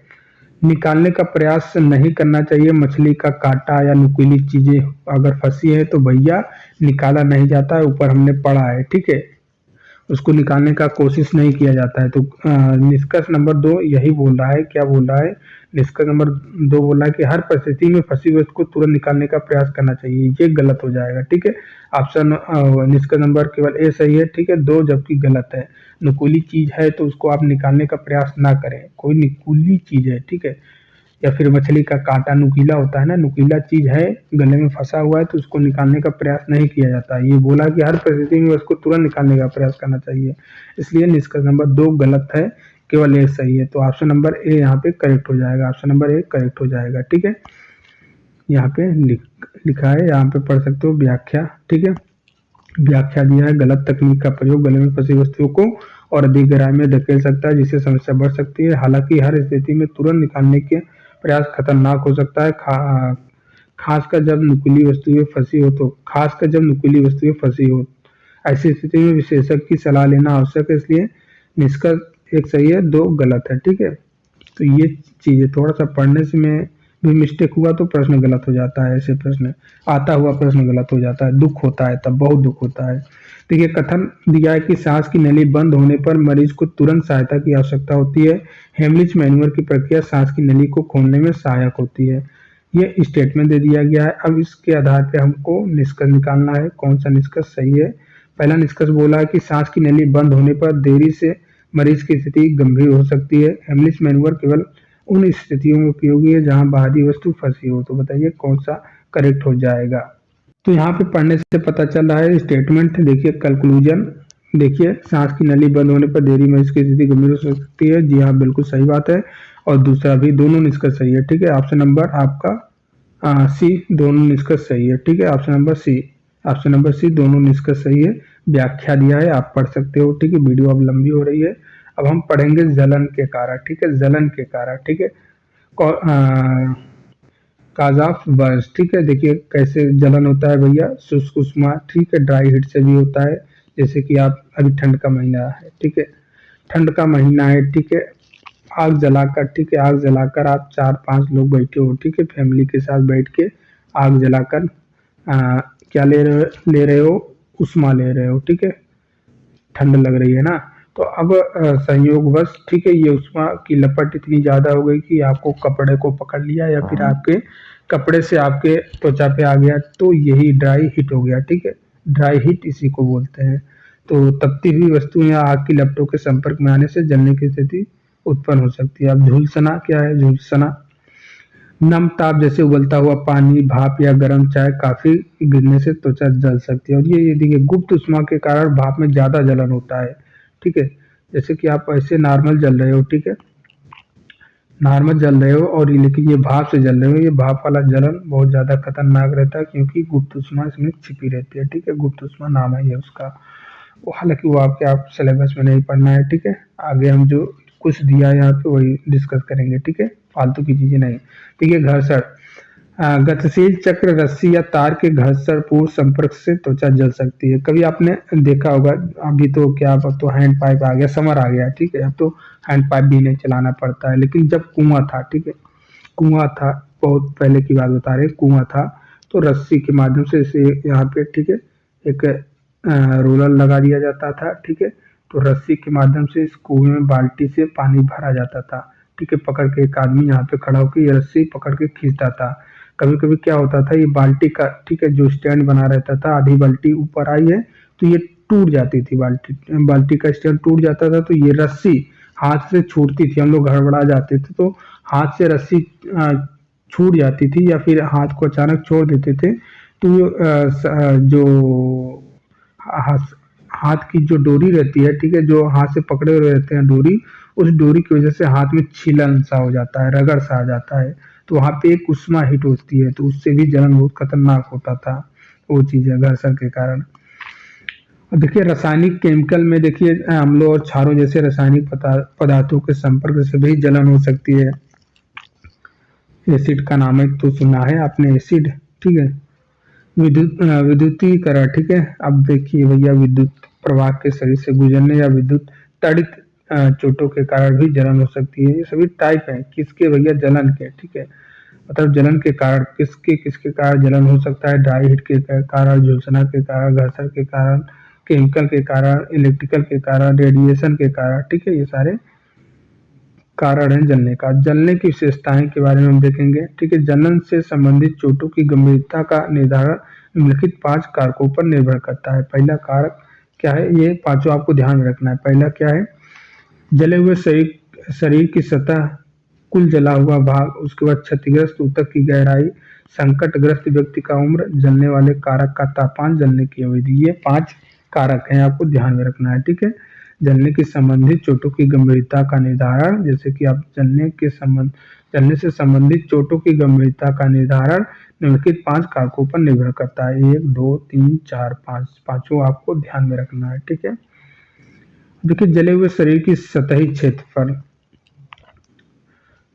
जले हुए हिस्से का प्रतिशत मापने के लिए, जैसे आपको मापना होगा कि कितना जला है, तो इसके लिए आप 9 ऑफ रूल ऑफ 9, ठीक है, रूल ऑफ 9 का इस्तेमाल करेंगे। ठीक है, हालांकि ये जो एडल्ट होते हैं ठीक है उनमें ज़्यादा उपयोगी होता है, जैसे कि 15 वर्ष से अधिक आयु वाले व्यक्तियों के लिए उपयुक्त ज़्यादा है, बच्चों में थोड़ा कम उपयुक्त है ये चीज़। ठीक है, बच्चों में ये शरीर का 10% भाग जला हो। ठीक है, बच्चों में यदि शरीर का 10% भाग जला हो और एडल्ट में यदि शरीर का 15% या अधिक भाग जला हो, ठीक है, तो हम बोलेंगे कि भैया ये जल से घाव ज़्यादा हो सकता है, जलन है इनको। ठीक है, नोट बड़ी, यहाँ पे लिखा है नोट, इससे बड़ी जलन या इससे बड़ी जलन माना जाता है तो रोगी को अस्पताल में भर्ती करने की आवश्यकता होती है। ठीक है, कितना 10% और 15% या इससे बड़ी जलन जलन माना जाता है तो रोगी को अस्पताल में भर्ती करने की आवश्यकता होती है। फिर आपका वहाँ पे फर्स्ट एड काम नहीं करने वाला है। जले हुए हिस्से की गहराई, जलने की गहराई निम्न कारकों पर निर्भर करती है। कौन कौन से कारक हैं? पहला कारक है कि जलाने वाले कारक का तापमान, भैया कितना टेम्परेचर था। दूसरा, जलने की अवधि, कितने टाइम तक वहाँ पे अंग का हिस्सा था, या फिर चपेट में कितनी देर तक आग में आप कितनी देर तक आग के चपेट में थे, तो वो टाइम डिपेंड करता है, प्लस जलने वाले कारक। ठीक है, उसका टेम्परेचर कितना था, ये सारी चीजें हैं। अब देखिए जलने के प्रकार, भैया ये इंपॉर्टेंट प्रश्न यहाँ से बना है भर्ती परीक्षा में लास्ट टाइम। सीरियस हो कि आप चीजों को देखें या सुने और नोट डाउन करते जाएं। ठीक है, जलने के प्रकार यहाँ से प्रश्न बना है, प्राथमिक, द्वितीयक, और बनता है यार, भर भर के बनता है, चिंता करने की जरूरत नहीं, आसानी से आप बना लोगे। ठीक है, आप पढ़ रहे हैं ना, थियरी पढ़ रहे हैं, तो भैया एग्जामिनर कहीं से बना लें, आप पेपर सेट कर लें, आप अच्छे से बना के आओगे सही सही उत्तर। प्रथम श्रेणी का जलन क्या है? फर्स्ट डिग्री बर्न किसे कहते हैं? यह देखिए, यह इसमें क्या रहता है, ठीक है, केवल एपिडर्मिस मतलब त्वचा की सबसे ऊपरी परत प्रभावित होती है, और ये दर्द दर्द हल्का दर्द देता है, नाली में और हल्की सूजन होती है। ठीक है, और 3 से 5 दिन में ठीक हो जाता है। तो फर्स्ट डिग्री में क्या इंपॉर्टेंट है? पहला हमने देखा कि फर्स्ट डिग्री में त्वचा की सबसे ऊपरी परत प्रभावित होती है। दूसरा हमने देखा कि हल्की सूजन और लालिमा होता है, और ये रिकवर हो जाता है 3 से 5 दिन में। ठीक है, अब देखिए सेकंड डिग्री बर्न में भैया ये इंपॉर्टेंट है, यहीं से पूछता है कि निम्नलिखित में से किस डिग्री बर्न में त्वचा पे फफोले पड़ जाते हैं। ठीक है, ये ऐसे करके प्रश्न बनता है, तो त्वचा पे फफोले सेकंड, ठीक है, सेकंड डिग्री बर्न में होता है। यहाँ पे लिखा भी है, एपिडर्मिस और डर्मिस की ऊपरी परतें प्रभावित होती हैं, फफोले, लालिमा और दर्द होता है। तो ये इंपॉर्टेंट है सेकंड डिग्री। ठीक है, यहीं से प्रश्न बनता है। और ठीक होने की बात करें तो भैया 14 से 21 दिन लग सकते हैं रिकवर होने में। अब भैया तृतीय डिग्री जलन, थर्ड डिग्री जलन में क्या रहता है? थर्ड डिग्री बर्न में इसमें तो दर्द का अभाव ही नहीं रहेगा। क्यों? क्योंकि भैया जो टिश्यूज हैं, ठीक है, जो टिश्यूज हैं वो नष्ट हो जाते हैं। ठीक है, तो आपको ब्रेन को सिग्नल ही नहीं पहुंचा पाते हैं कि आपको जलन है, कि आपको क्या है, दर्द है, वो एहसास ही नहीं होता है। ठीक है, तो थर्ड डिग्री बर्न में त्वचा की सभी परतें, एपिडर्मिस हो, ठीक है, डर्मिस हो, ये सारी तीनों परतें, ठीक है, नष्ट हो जाती हैं, और त्वचा सफेद, मोमी या चारकोल जैसी दिखती है। सफेद, मोमी या चारकोल जैसी दिखती है, तो आपको ध्यान में देना है। ठीक है, देखिए त्वचा प्रत्यारोपण की आवश्यकता होती है इसमें। ठीक है, त्वचा प्रत्यारोपण की आवश्यकता होती है 3 डिग्री बर्न में। नेक्स्ट हम देखेंगे प्राथमिक चिकित्सा क्या करेंगे, फर्स्ट एड क्या करेंगे, किसके लिए? बर्न के लिए। ठीक है, प्राथमिक चिकित्सा, ठीक है, फर्स्ट एड फॉर बर्न। जलने की प्रक्रिया को रोकें। सबसे पहले जलने की प्रक्रिया, आप कोई दूर से व्यक्ति जलता हुआ, जैसे आप खड़े हैं यहाँ पे, ठीक है, आप खड़े हैं और यहाँ से कोई आदमी चिल्लाता हुआ भागता हुआ आ रहा है, कपड़े में पूरे आग की लपेटे इसको फैले हुए हैं। ठीक है, तो आप दूर से ही क्या बोलेंगे इसको? रुको, गिरो, घूमो। रुको मतलब रुक जाओ, दौड़ो मत। अगर दौड़ोगे तो ये आग की लपटें बढ़ती जाएंगी और आपको नुकसान होगा। ठीक है, ये नहीं कि दौड़ते दौड़ते भागते चले आए, नहीं, उनको बोलो कि रुको और गिरो। गिरो मतलब जमीन पे गिर जाओ, और घूमो मतलब जमीन पे आप लेटो, ऐसे राउंड मारते चले आओ। ठीक है, राउंड करो, घूमो। ठीक है, तो उससे क्या होगा भैया? देखिए जैसे ही वो जमीन पे गिरेगा, ठीक है, ऑक्सीजन तुरंत कम हो जाएगा। देखिए जब भी आग लगता है 3 ही बातों पे डिपेंड रहता है, आपको ध्यान देना है। आग कैसे लगता है, 3 बातों पे डिपेंड रहता है। पहला क्या भैया, ईंधन, ठीक है, ईंधन। दूसरा क्या, ऑक्सीजन, ठीक है, दूसरा ऑक्सीजन। और तीसरा क्या, तापमान। अगर ये तीनों चीजें मिल जाएंगी तो वहां पे ज्वलन, वहां पे आग लग जाएगी। क्या क्या, ईंधन, ऑक्सीजन और तापमान। जहां पे भी मिलेगा तो इन तीनों चीजों को मिश्रण जहां पे होगा वहां पे आग लगना तय है, ठीक है, आग लगना तय है। तो आग, जो इंसान आग बुझाता है, मेनली उसका काम क्या रहता है, मेनली उसका काम रहता है ऑक्सीजन या तो हटा देना वहां से, या तो तापमान कम कर देना, या तो ईंधन को ही हटा देना। ये तीनों काम रहता है, ठीक है। आग नहीं बुझाते हैं, आग को नहीं बुझा सकते हो। ऑक्सीजन आप कम कर सकते हो, ठीक है, तापमान कम कर सकते हो। अगर इन तीनों में से किसी भी चीज को आप हटा देंगे तो आग वहां से ऑटोमेटिक कम हो जाएगी, बुझ जाएगी। तो यहाँ पे गिरो, रुको, ठीक है, रुकने से क्या है, ऑक्सीजन की कमी होगी। गिरो, ठीक है, वहां पे भी ऑक्सीजन कमी होगी। और घूमो, वहां पे घूमने से क्या है, उसका एरिया कम होगा, ठीक है। तो ये सारी चीजें इसलिए बोली जाती है। रोगी को आग की लपटों से बचाने के लिए तुरंत जमीन पर गिरा दें और लपेट कर आग बुझाएं, ठीक है।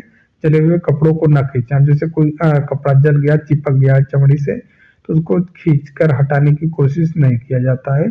इससे क्या रहता है, उसको पेशेंट को ज्यादा दर्द का हो सकता है, और टिश्यूज और भी वहाँ पे डैमेज हो सकते हैं, ठीक है।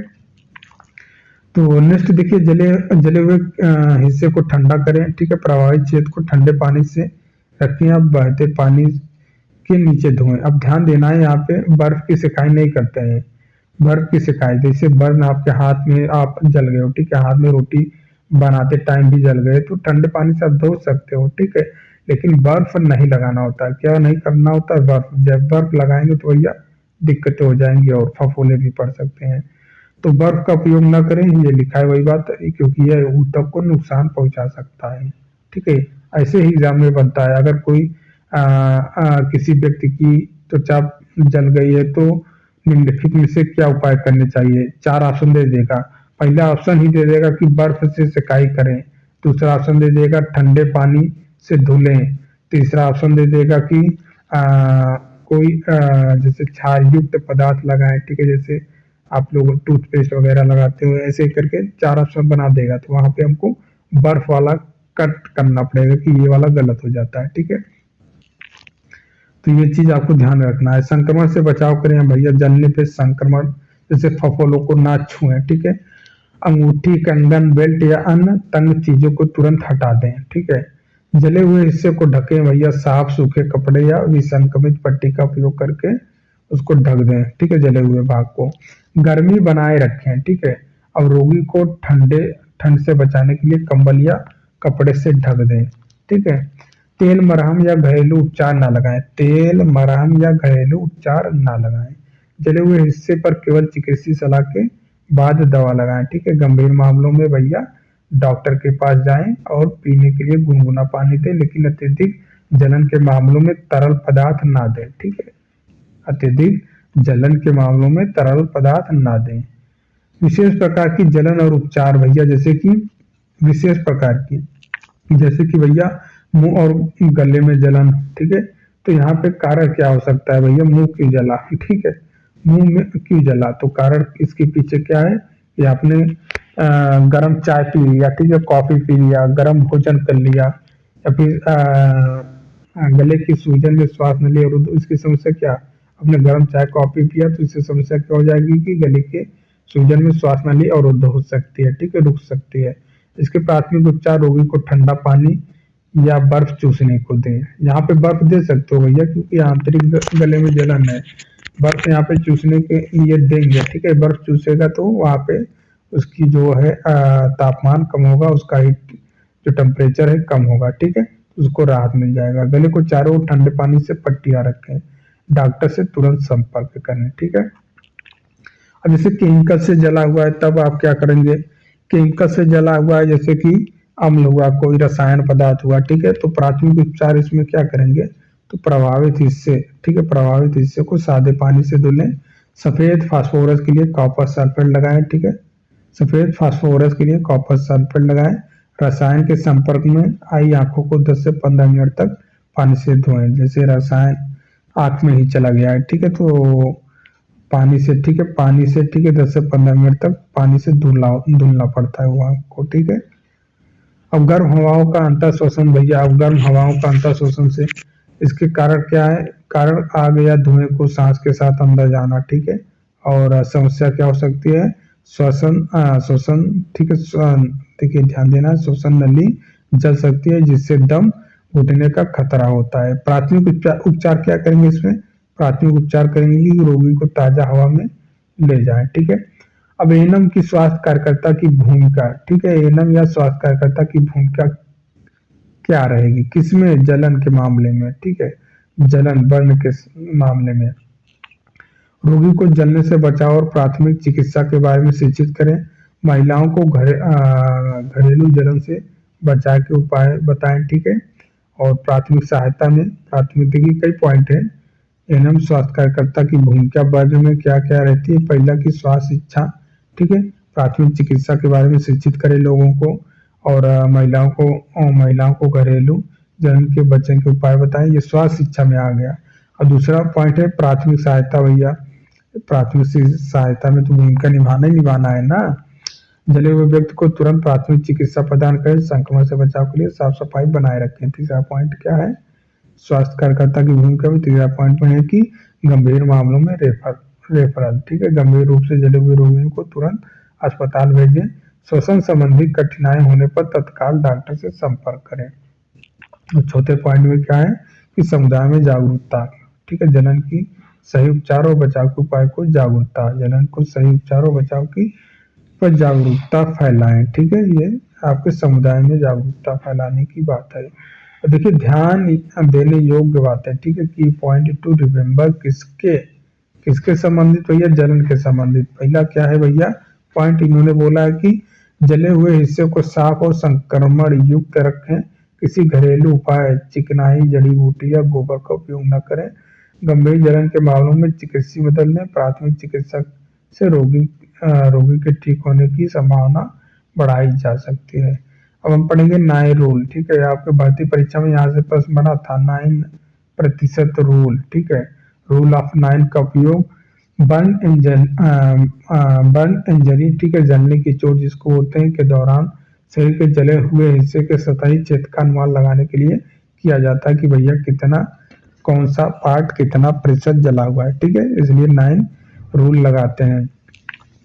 इस नियम के तहत शरीर को विभिन्न क्षेत्रों में विभाजित किया गया है। प्रत्येक क्षेत्र का प्रतिशत 9 या उसके गुणक में निर्धारित किया गया है। यह नियम मुख्य रूप से एडल्ट में उपयोगी है, ठीक है, मुख्य रूप से एडल्ट के लिए 9 रूल उपयोगी है। जैसे अब देखिए यहाँ पे आपको ये नोट डाउन करता है, तो नोट डाउन करना होगा, ठीक है। भर्ती परीक्षा में आपके ऐसे प्रश्न बना हुआ है, इसलिए मैं बोल रहा हूँ, ठीक है। इसलिए मैं डीप यहाँ पे ज्यादा चीजें बताया हूँ यहाँ पे जलन के मामले में, क्योंकि जलन आपके परीक्षा के दृष्टि से बहुत महत्वपूर्ण है, ठीक है, बर्न वाला टॉपिक। 9% रूल का स्ट्रक्चर आपको देखना है, ये शरीर का हिस्सा है, ठीक है। एक कॉलम में शरीर का हिस्सा का नाम बताया गया है, दूसरे कॉलम में सतह क्षेत्र का प्रतिशत 9 रूल के अनुसार, ठीक है। जैसे कि सिर और गर्दन भैया अगर जला है तो 9% बोलेंगे। एक हाथ, ठीक है, एक हाथ में एक हाथ, ठीक है, और प्रत्येक प्रत्येक एक हाथ में 9% सामने, और सामने 4.5, पीछे 4.5, ठीक है। एक पैर एक पैर में जलन हुआ, एक पैर जल गया है, तो आप बोलोगे कि 18%, ठीक है, 9% सामने और 9% पीछे, ठीक है, 18 पूरा, ठीक है, दोनों को मिलाकर कितना हो जाएगा? 36%, ठीक है। अब छाती और पेट भैया, छाती और पेट सामने से 18%, अगर छाती और पेट सामने से जला है तो आप बोलोगे कि 18% जल, बॉडी का पार्ट 18% जल गया है। अब देखिए पीठ और कमर के पीछे, तो ये भी आप बोलोगे कि 18%। इंपॉर्टेंट क्या है आपके भर्ती परीक्षा में ऐसे ही पूछेगा कि पेरिनियम जननांग क्षेत्र जला है तो कितना प्रतिशत बॉडी का पार्ट जला हुआ है, तो आप बताओगे 1%, ठीक है। हथेली और पेरिनियम जनांग क्षेत्र 1% के अंतर्गत आते हैं, ठीक है। अब देखिए सिर और गर्दन 9%, यहाँ पे भी लिखा है इंपॉर्टेंट चीज क्या? सिर और गर्दन 9%, आप कहते हैं एक हाथ, ठीक है, आमने और सामने पीछे मिलाकर 9%, एक पैर में 18%, सामने पीछे मिलाकर, ठीक है, और सामने कदर, छाती और पेट 18%, पीछे कदर, कमर और पीठ 18%, ठीक है, और जननांग क्षेत्र 1%। बस ये आपको ध्यान में रखना है, नोटबुक में लिखना है ये सारी चीजें, ठीक है। अब देखिए एक पैर, ठीक है, एक पैर सामने और पीछे को मिलाकर भैया 18% बोलेंगे, सामने सामने कधर, छाती, पेट 18%, पीछे कधर, कमर, पीठ 18%, जनांग क्षेत्र 1%। ये आपको ध्यान में रखना है। बच्चों में कुछ अंतर होता है, ठीक है, बच्चों में क्या अंतर होता है भैया, बच्चों के लिए 9% रूल, सिर का सतह क्षेत्र बड़ा लगभग 18% और पैर का प्रतिशत छोटा होता है, क्योंकि बच्चों का सिर उनके शरीर के तुलना में बड़ा होता है, बच्चों का सिर उनके शरीर के तुलना में बड़ा होता है, इसलिए हम बोलते हैं सिर का क्षेत्र अगर जलाए तो आप बोलोगे कि 18% जल गया है, ठीक है, शरीर का कितना भाग जल गया है, 18%। अगर वो सिर पे जलन हुआ है या सिर जल गया है, ठीक है। तो क्योंकि बच्चों के सिर उनके शरीर की तुलना में बड़ा होता है, इसलिए यहाँ पे 9 के जगह पे 18% माना जाएगा यदि सर जल गया है बच्चे का। तो ये चीज आपको ध्यान में रखना है, उपयोग में देखना है। इस नियम का उपयोग चिकित्सीय परिस्थितियों में तुरंत यह आकलन करने के लिए किया जाता है कि जले हुए हिस्से की गहराई और प्रतिशत कितना है, इससे बर्न इंजरी के इलाज की योजना तैयार करने में मदद मिलती है। फिगर में यहाँ पे दिया गया है, ध्यान में रखना है, ठीक है। अगर बच्चे का सर जला है तो आप बताओगे 18%, बॉडी का कितना प्रतिशत जल गया, 18%, यहाँ पे सब कुछ लिखा है, ठीक है। बाकी और चीजें हमने बता दिया। पेरिनियम फिर जनांग जला है तो आप बोलोगे कि 1%, ठीक है। या फिर वो आपको बोला जाएगा कि पैर का सामने भाग जल गया तो आप बताओगे कितना जला हुआ है, 9%, ठीक है। ये चीज आपको ध्यान में रखना है। अब इसी से संबंधित हम प्रश्न बना लेते हैं। देखिए जो भी हमने ऊपर थियरी पढ़ा है, ठीक है, पूरा थियरी हमने बर्न के बारे में पढ़ा है। अब उसी से संबंधित प्रश्न बना लेते हैं, ठीक है। पहला प्रश्न आपके सामने दिखाई दे रहा है, कथन दिया है, निष्कर्ष दिया है, तो आपको उत्तर बताना है कौन सा कथन सही है, ठीक है, कौन सा कथन सही होगा यहाँ पे, ठीक है, कौन सा निष्कर्ष सही होगा। पहला इन्होंने दिया है, क्या बताया है, पहला इन्होंने स्टेटमेंट, देखिए पहला स्टेटमेंट पढ़िए आप, जलने की प्रक्रिया, ध्यान देना है, जलने की प्रक्रिया को रोकने के लिए रुक गिर घूम विधि का प्रयोग किया जाता है, जलने से बने फफोलों को नहीं छूना चाहिए, ये हमारा स्टेटमेंट है। अच्छा, अब स्टेटमेंट को हम देखकर क्या निष्कर्ष निकाल सकते हैं भैया, कि पहला निष्कर्ष इन्होंने बताया कि रुक गिर घूम विधि जलने की तीव्रता को कम कर सकती है, फफोले छूने से संक्रमण का खतरा बढ़ सकता है। तो अभी ऊपर हमने थियरी में इन सब चीज को लेकर डिस्कस किया है, तो यहाँ पे हमारा पहला भी सही है, सही बात बोला गया है, दूसरा भी सही है, तो हमारा कौन सा राइट आंसर हो जाएगा, ऑप्शन नंबर सी, 1 और 2 दोनों सही है, ठीक है। कथन जो निष्कर्ष दिया गया है, कथन के अनुसार दोनों निष्कर्ष फॉलो हो रहा है, यहाँ स्पष्टीकरण भी दिया गया है, आप अच्छे से पढ़ सकते हो, ठीक है। तो ऐसे ही एग्जाम में अब प्रश्न बनने लगे हैं, ठीक है, अब ऐसे ही प्रश्न डिजाइन किए जाने लगे हैं, इसलिए मैं आपको ऐसे प्रश्न करवा रहा हूँ। नेक्स्ट प्रश्न है कि जलने के घाव को ठंडे पानी से धोने की सलाह दी जाती है, जलने के घाव को ठंडे पानी से धोने की सलाह दी जाती है, बर्फ का उपयोग जलन कम करने के लिए नहीं किया जाना चाहिए। तो निष्कर्ष क्या निकाल सकते हो, ठंडा पानी ऊतकों की गर्मी को कम करने में सहायक होता है, बर्फ ऊतकों को नुकसान पहुंचा सकता है। तो भैया जो स्टेटमेंट दिया है उस स्टेटमेंट के अनुसार निष्कर्ष दोनों सही हैं, यहाँ पे इसका राइट आंसर क्या हो जाएगा, ऑप्शन नंबर सी, कथन 1 और 2 दोनों सही है, ठीक है। स्पष्टीकरण भी दिया है, यहाँ पे आप देख सकते हो, ठंडे पानी का उपयोग ऊतकों की गर्मी को कम करता है, बर्फ का उपयोग मैंने पहले थियरी में ही बता दिया था कि बर्फ से सिकाई नहीं करना होता, जैसे कोई जल गया, ठीक है, सपोज दैट आप ही आग से ही जल गए हो या फिर भाप से ही जल गए हो या तो गर्म पानी से जल गए हो, किसी प्रकार से जल गए हो, तो आप ठंडे पानी से, ज्यादा ठंडा पानी नहीं होना चाहिए, उतना भी नहीं ठंडा होना चाहिए, हाँ ठंडा रहना चाहिए, उतना ठंडा नहीं है। अब उससे धुल सकते हो घाव को, उसके बाद गर्म से सिकाई नहीं करना होता, ठीक है, नहीं तो फिर और भी दिक्कतों का सामना करना पड़ जाएगा। देखिए नेक्स्ट प्रश्न बनाना है कि स्टेटमेंट दिया है, दो स्टेटमेंट है। पहला स्टेटमेंट दिया है कि नियम 9 रूल, ठीक है, जो नियम 9 प्रतिशत रूल है, इस शरीर के जले हिस्से के अनुमान के लिए उपयोगी है या बच्चों और वयस्कों दोनों पर लागू होता है। अब देखिए निष्कर्ष निकालिए, ठीक है, निष्कर्ष निकालिए क्या कि नियम यहाँ पे दो निष्कर्ष दिया है। पहले हमने स्टेटमेंट पढ़ा, अब निष्कर्ष हम पढ़ेंगे कि नियम 9% जलने की तीव्रता का आकलन करने में सहायक है। यह नियम केवल वयस्कों के लिए उपयुक्त है। अब बताइए कौन सा राइट आंसर हो जाएगा। इसका करेक्ट आंसर क्या हो जाएगा? ऑप्शन नंबर निष्कर्ष नंबर फर्स्ट क्लियर है, ठीक है, यहाँ पे ये सही बात है। यह केवल वयस्कों के लिए ऐसा कहना गलत है, ठीक है, सभी के लिए लागू होता है, ठीक है, यहाँ पे केवल ये सही है आपका, ठीक है। स्पष्टीकरण भी आप देख सकते हो। अब नेक्स्ट हम प्रश्न देखते हैं। प्रथम डिग्री जलन जलन केवल एपिडर्मिस को प्रभावित करती है। क्या बोला गया है कि प्रथम डिग्री जलन केवल एपिडर्मिस को प्रभावित करती है। तृतीय डिग्री जलन में त्वचा प्रत्यारोपण की आवश्यकता हो सकती है। बताइए इसका करेक्ट आंसर क्या हो जाएगा। देखिए प्रथम डिग्री जलन में केवल एपिडर्मिस, देखिए ये निष्कर्ष है, ठीक है, हमने स्टेटमेंट यहाँ पे देख लिया, कथन ये है, ठीक है, और यहाँ पे स्टेटमेंट। अब देखिए निष्कर्ष क्या है, निष्कर्ष बताना है कौन सा निष्कर्ष सही है स्टेटमेंट के अनुसार, कथन के अनुसार, ठीक है। जलन की गहराई के आधार पर उपचार अलग अलग होता है। तृतीय डिग्री जलन अधिक गंभीर होती है। तो इसका करेक्ट आंसर क्या हो जाएगा? जलन की गहराई के आधार पर उपचार अलग अलग होता है, ठीक है, का राइट आंसर क्या हो जाएगा बताइए आप। तो भैया हाँ, इसका करेक्ट आंसर क्या हो जाएगा? विकल्प सी, ठीक है, एक और दोनों सही है।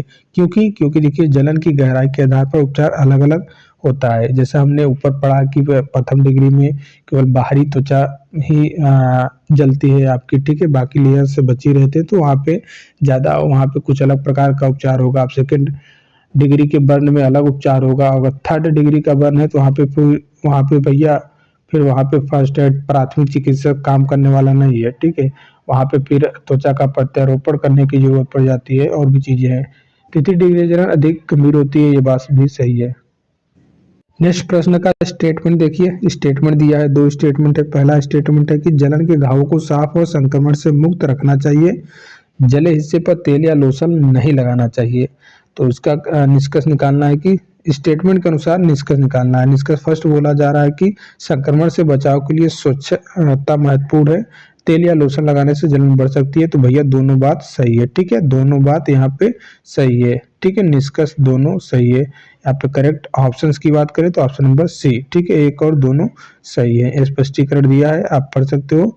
अब हम नेक्स्ट देखेंगे भैया, नेक्स्ट प्रश्न का स्टेटमेंट है कि हाइपोक्लोरिक अम्ल से जलने वाले घावों को बेंजल कोनियम क्लोराइड से धोना चाहिए, ठीक है।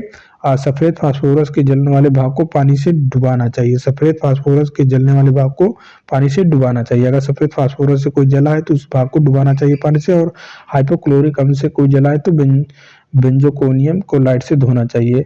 अब निष्कर्ष निकाला है, निष्कर्ष क्या हो सकता है इसका? पहला निष्कर्ष इस स्टेटमेंट के अनुसार निष्कर्ष देना है। पहला निष्कर्ष दिया है कि रासायनिक जलन का उपचार विशिष्ट रसायन पर निर्भर करता है। हाइपोक्लोरिक अम्ल का उपचार प्राथमिकता से किया जाना चाहिए। तो इसका राइट आंसर क्या हो जाएगा भैया? इसका राइट आंसर दोनों निष्कर्ष सही है, ठीक है, दोनों निष्कर्ष सही है, ठीक है, इसका right answer option number C सही हो जाएगा। रासायनिक जलन का उपचार विशिष्ट रसायन पर निर्भर करता है, ये भी सही है। हाइपोक्लोरिक अम्ल का उपचार प्राथमिकता से किया जाना चाहिए, दोनों सही है, ठीक है। यहाँ पे स्पष्टीकरण भी दिया है, आप पढ़ सकते हो। देखिए नेक्स्ट प्रश्न का स्टेटमेंट, दो स्टेटमेंट दिया है, आपको पढ़ना है।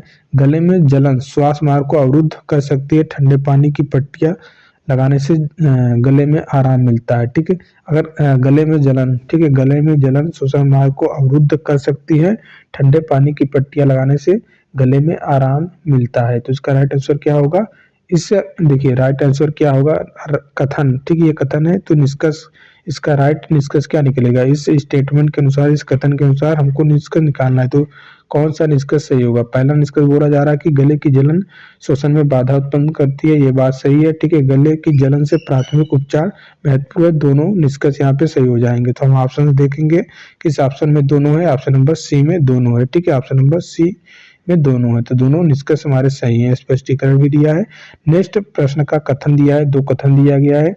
गर्म हवाओं का अंतः शोषण गंभीर जलन का कारण बन सकता है। गर्म हवाओं, ठीक है, गर्म हवा का अंतर शोषण गंभीर जलन का कारण बन सकता है। श्वसन मार्ग की जलन में मृत्यु दर अधिक हो सकती है। ये स्टेटमेंट है। इस स्टेटमेंट के अनुसार दो निष्कर्ष दे दिए गए हैं। दो निष्कर्ष दे दिए हैं, दोनों निष्कर्ष को पढ़ो और आप बताओ कौन सा सही है। गर्म हवाओं में जलन गंभीर समस्या हो सकती है, ऐसी स्थिति शीघ्र अस्पताल ले जानी चाहिए। दोनों निष्कर्ष यहाँ पे फॉलो हो रहे हैं, दोनों बात सही है, ठीक है। Option number C, option number C, कथन 1 और 2, निष्कर्ष 1 और दोनों सही है, ठीक है। देखिए स्पष्टीकरण, स्पष्टीकरण देखिए, गर्म हवाओं से अंतःशोषण गंभीर स्थिति उत्पन्न हो सकता है, इसमें अस्पताल स्थानांतरण की आवश्यकता है। देखिए फिर नेक्स्ट प्रश्न का 2 स्टेटमेंट दिया गया है और 2 निष्कर्ष दिया है। स्टेटमेंट पढ़िए, स्टेटमेंट के अनुसार निष्कर्ष निकालिए। जलते हुए हिस्से को ठंडे पानी में डुबोने से दर्द कम होता है। जले हुए कपड़ों को जबरदस्ती नहीं हटाना चाहिए। क्या बोला गया है निष्कर्ष में? ठंडा पानी जलन का प्रभाव कम करता है। जी हाँ, स्टेटमेंट के अनुसार ये निष्कर्ष सही है। जलन कपड़े हटाने से अधिक चोट लग सकती है। जी हाँ, जैसा स्टेटमेंट में बोल दिया गया, तो दोनों निष्कर्ष यहाँ पे सही है। स्टेटमेंट के अनुसार ऑप्शन नंबर सी यहाँ पे सही हो जाएगा। नेक्स्ट प्रश्न हमको बनाना है नेक्स्ट प्रश्न का यहाँ पे स्टेटमेंट दिया है कि जलने वाले घाव को संक्रमण से बचाने के लिए साफ रखना आवश्यक है। गंभीर जलन के मामलों में अस्पताल रेफर करना चाहिए।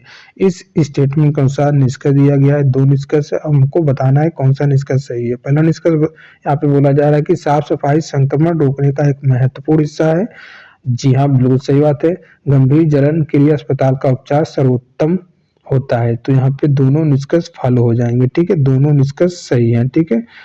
अब देखिए कथन स्टेटमेंट और दिया है। स्टेटमेंट दिया है फर्स्ट डिग्री जलन केवल एपिडर्मिस को प्रभावित करती है, सेकंड डिग्री जलन डर्मिस और एपिडर्मिस दोनों को प्रभावित करती है। ये स्टेटमेंट दिया है। अब निष्कर्ष भी यहाँ पे दे दिया गया है 2। अब आपको बताना है कौन सा स्टेटमेंट, कौन सा निष्कर्ष सही है स्टेटमेंट के अनुसार। तो फर्स्ट डिग्री जलन सतही होती है। जी हाँ, सही बात है। सेकंड डिग्री जलन गंभीर हो सकती है और फफोले बन सकती है। दोनों निष्कर्ष यहाँ पे आपके सही हो जाएंगे, दोनों बात सही है। ऑप्शन नंबर सी इसका करेक्ट हो जाएगा। देखिए नेक्स्ट प्रश्न का 2 स्टेटमेंट दिया है, ठीक है। ये स्टेटमेंट फर्स्ट, थर्ड डिग्री जलन में त्वचा पूरी तरह नष्ट हो जाती है और स्टेटमेंट सेकंड, इस प्रकार की जलन में दर्द महसूस नहीं होता क्योंकि नसें क्षतिग्रस्त हो जाती है। अब इस स्टेटमेंट के अनुसार 2 निष्कर्ष दिया गया है। हमको बताना है कौन सा निष्कर्ष सही है स्टेटमेंट को पढ़ने के बाद। थर्ड डिग्री जलन से सबसे गंभीर होती है, थर्ड डिग्री जलन सबसे गंभीर होती है, बात सही है। थर्ड डिग्री जलन में तत्काल चिकित्सा की आवश्यकता है, बात सही है। दोनों निष्कर्ष यहाँ पे सही है, हो जाएगा हमारा ऑप्शन नंबर सी करेक्ट हो जाएगा। देखिए नेक्स्ट प्रश्न का कथन दे दिया गया है फर्स्ट डिग्री जलन से लालिमा और हल्का दर्द होता है, सेकंड डिग्री जलन में फफोले बनने लगते हैं। तो ये भी निष्कर्ष दिया है, आपको बताना है। फर्स्ट डिग्री जलन में उपचार घरेलू स्तर पर किया जा सकता है, सेकंड डिग्री जलन में संक्रमण का खतरा अधिक होता है। तो भैया ये भी दोनों निष्कर्ष हमारे सही है, ठीक है। इसी प्रकार और सारे प्रश्न है, बहुत सारे प्रश्न है, लेकिन हम अब आप वीडियो पीडीएफ भेज देंगे भैया, तो आप पीडीएफ में पढ़ लेना, ठीक है, पीडीएफ में पढ़ लेना। और देखिए अब हम सीपीआर के बारे में देखेंगे, ठीक है। सीपीआर क्या है, ठीक है। पहले तो आपको ये ध्यान में रखना है, इसका फुल फॉर्म, सीपीआर का फुल फॉर्म ध्यान में रखना है, कार्डियोपल्मोनरी रिसक्सिसेशन, ठीक है। ये बच्चों और वयस्कों दोनों के लिए जीवन रक्षक प्रक्रिया है। इसे दिल की, देखिए सीपीआर को क्या एक चीज और बोलते हैं, बीएलएस भी बोलते हैं, बेसिक लाइफ सपोर्ट, ठीक है, ये भी बोलते हैं। तो हालांकि ये चीज आपके सिलेबस में है नहीं है, आपको इसके बारे में नहीं देखना है। सीपीआर बस नॉर्मली आप जान लो, लेकिन मैं बता रहा हूँ, अगर कभी कोई पूछ लिया जाएगा बीएलएस और सीपीआर में क्या अंतर है, तो वही सेम चीज होता है, ठीक है। आप इसको बीएलएस भी बोल सकते हो, ठीक है। देखिए बच्चों और वयस्कों में दोनों के लिए जीवन की रक्षक प्रक्रिया है। इसे दिल की धड़कन रुकने या सांस बंद होने की स्थिति में किया जाता है। भैया जैसे सांस रुक गया, ठीक है, सांस रुक गया या फिर दिल की धड़कन रुक गई, ठीक है, बंद हो गई, तो इस स्थिति में किया जाता है। नीचे वयस्क और बच्चों के लिए सिफार प्रक्रिया सरल और शॉर्टकट फॉर्म में विस्तार से बताया गया है। सरल और शॉर्टकट फॉर्म में ध्यान देना है। एडल्ट के लिए पहले पहचान और तैयारी करें, क्या करें, पहचान और तैयारी करें, सुरक्षा सुनिश्चित करें। सबसे पहले सुरक्षा सुनिश्चित करें, पहले खुद और मरीज के आसपास का वातावरण सुरक्षित है या नहीं यह जांच लें, ठीक है।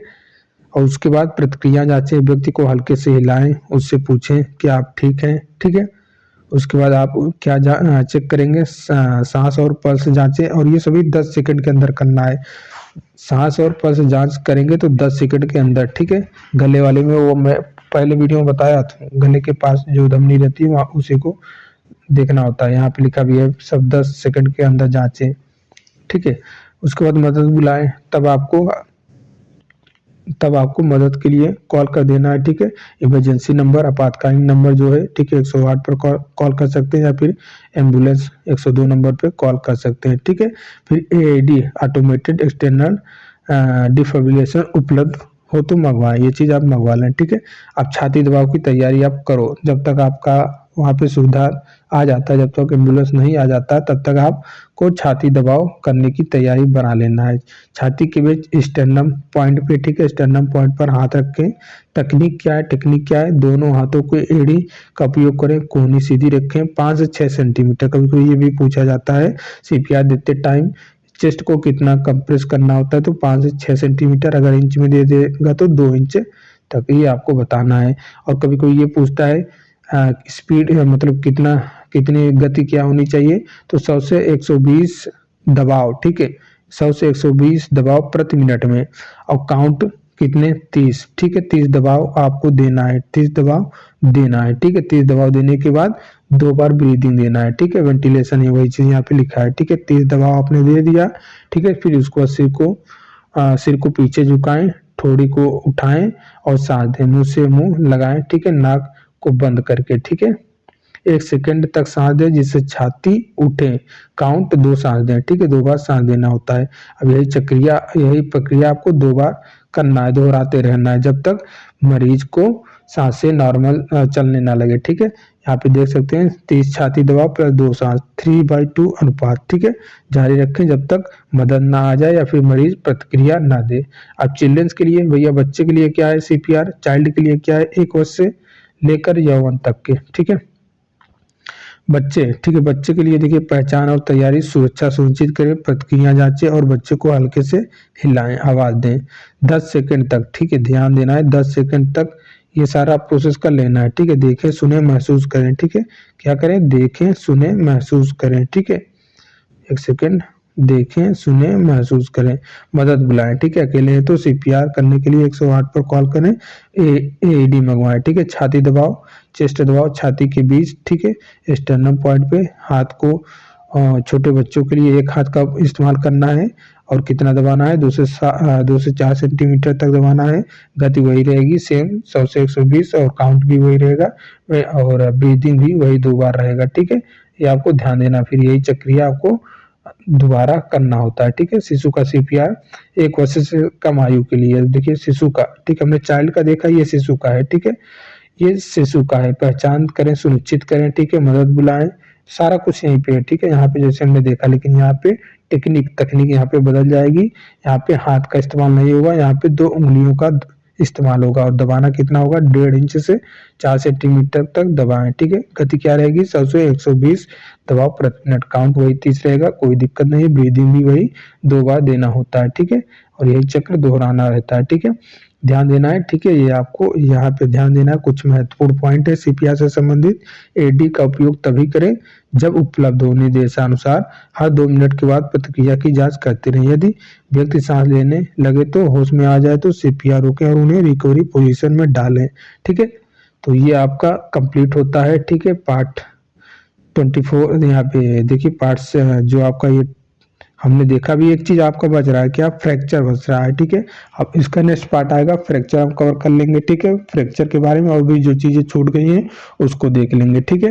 ये आपका देखिए यहाँ पे दिया है, इतनी सारी चीजें क्यों पढ़ने की जरूरत पड़ रही है, क्योंकि यहाँ पे एक चीज और लिखा है, समान चोटें और बीमारियां, ठीक है, बीमारियों के बारे में भी हमको देख लेना है, जो जिसपे फर्स्ट एड आप कर सकते हो, ठीक है, उस बीमारियों की बात हो रही है, ठीक है, उस बीमारियों की बात हो रही है, ठीक है, प्राथमिक चिकित्सा देखभाल में। ये आपने जो अभी पढ़ा पूरा, ठीक है, जो थ्योरी पढ़ा क्या उसका आउटपुट निकला आपको, ठीक है, ये भी ध्यान में देना है कि आउटपुट निकला कि नहीं निकला। आपको टेस्ट भी नहीं होता है ना, ठीक है, टेस्ट भी नहीं होता है, कॉन्फिडेंस भी नहीं आता है, तो उसको आप चेक करें, आप अब इसको चेक करेंगे आउटपुट निकला कि नहीं, जो कंटेंट आपको बताया गया, जो थियरी पूरी पढ़ाई गई, जो एमसीक्यू करवाया गया, क्या उसका आउटपुट निकला, हाँ बिल्कुल निकला कि नहीं निकला, ये चेक करते हैं। आइए हम previous year paper annum UP triple SC previous year paper का पेपर आपके सामने रख दिए हैं। ये पेपर है यूपी ट्रिपल एससी एनम का पेपर है भैया, और इस अभी तक जो थियरी आपने पढ़ा है उसमें से जो आपके प्रश्न बने हैं एग्जाम में वो हम देखते हैं कि पहला प्रश्न यहीं पे दिखाई दे रहा है 25 नंबर पे। पहला प्रश्न क्या है 25 नंबर पे फर्स्ट एड का, ठीक है। फर्स्ट एड का ये पहला प्रश्न देखिए, कौन सा प्राथमिक चिकित्सा के मतलब फर्स्ट एड के उद्देश्यों से एक नहीं है, नहीं है पूछा है, ठीक है, नहीं है। तो भैया प्रश्न हमने तो आपको ऐसे ऐसे करवा दिए हैं, ये तो लल्लू सा प्रश्न है, लल्लू सा, ठीक है। इसको तो आसानी से बना लोगे।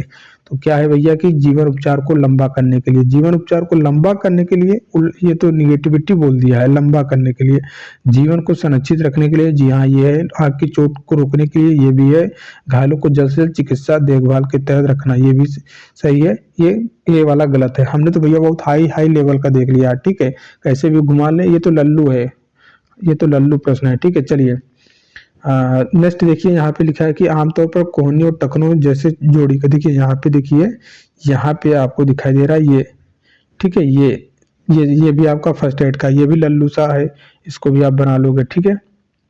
देखिए उसके बाद ये 27 नंबर पे आपको दिखाई दे रहा है, 27 नंबर पे नुकीले उपकरणों से लगने वाले घाव को क्या कहते हैं।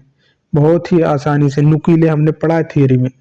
ये देखिए 27 नंबर, ये भी लल्लू सा पेपर है, लल्लू सा, ठीक है, लल्लू सा प्रश्न। हमने तो हाई लेवल, हमने तो ऐसे ऐसे लैंग्वेज से प्रश्न बनाए हैं कि ये तो हमारे लिए कुछ नहीं है, ठीक है। हमने वहां पे चीरा घाव बताया था, फटा हुआ घाव बताया था, कुचला हुआ भाग बताया था, ठीक है। छिद्रित घाव तो बताया ही बताया था, छिद्रित घाव कैसे होते हैं, एग्जाम्पल भी दिया था, आप रास्ते में चल रहे हो, कोई कांच आपके पैर में धंस गई, सब कुछ बताया था यार।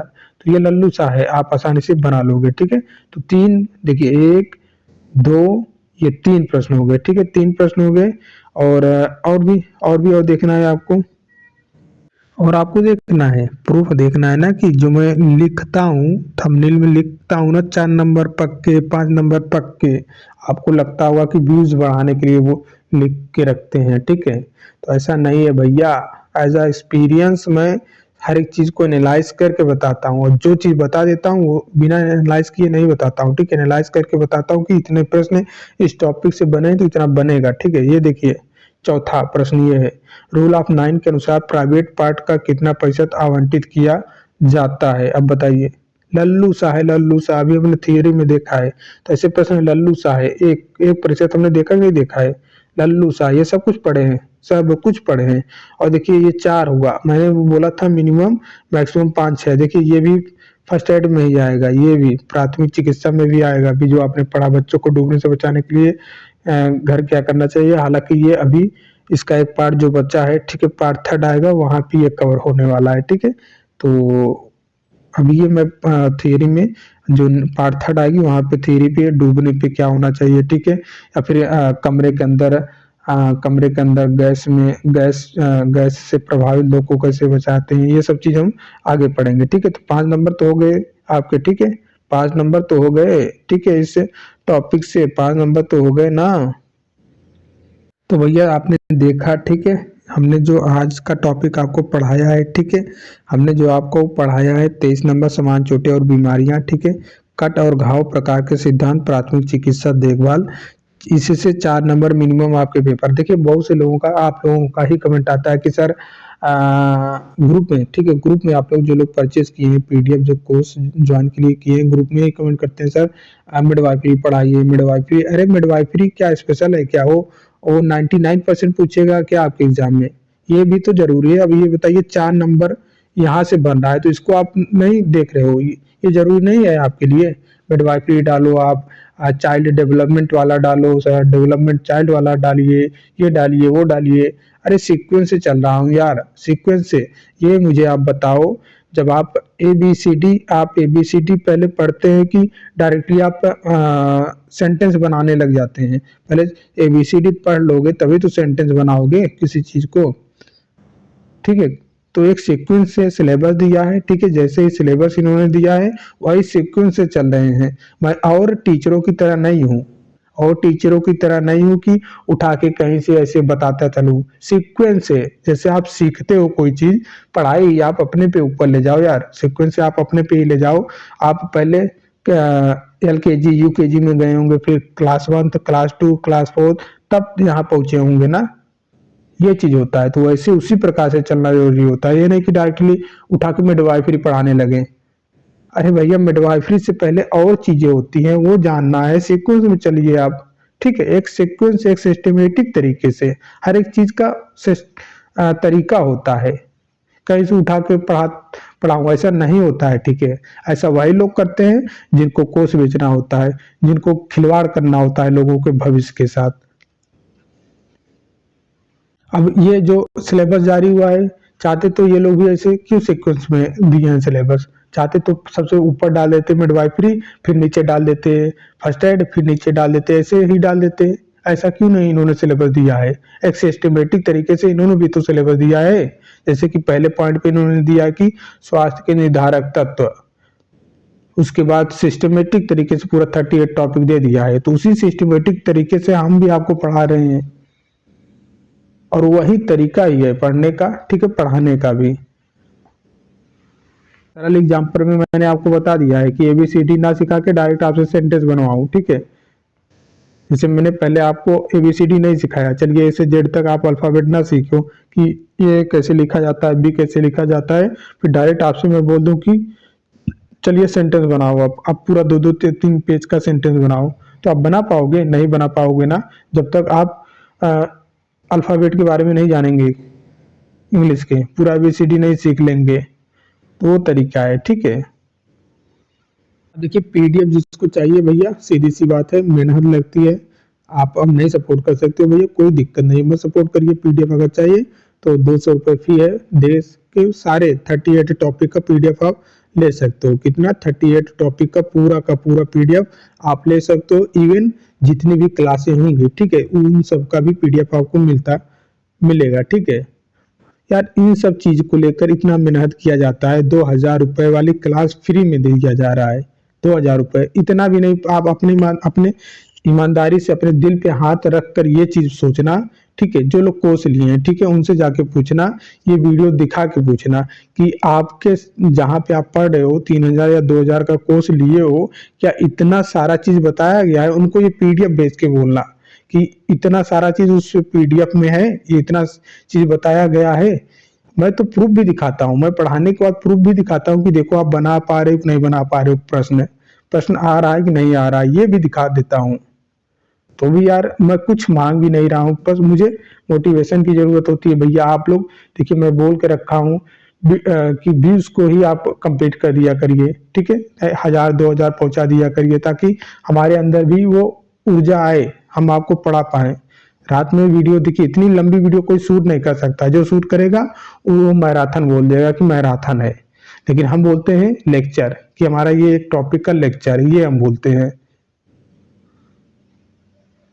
उम्मीद करते हैं चीजें आप समझ गए होंगे, और प्रॉपर तरीके से नोट्स बनाते के चलिए। जो भी आएगा इन्हीं में से आएगा। ठीक है, आउट ऑफ सिलेबस नहीं आएगा, जो सिलेबस में दे रखा है यहीं से आएगा, और जहां से आप पढ़ेंगे भी यही चीज पढ़ाएंगे।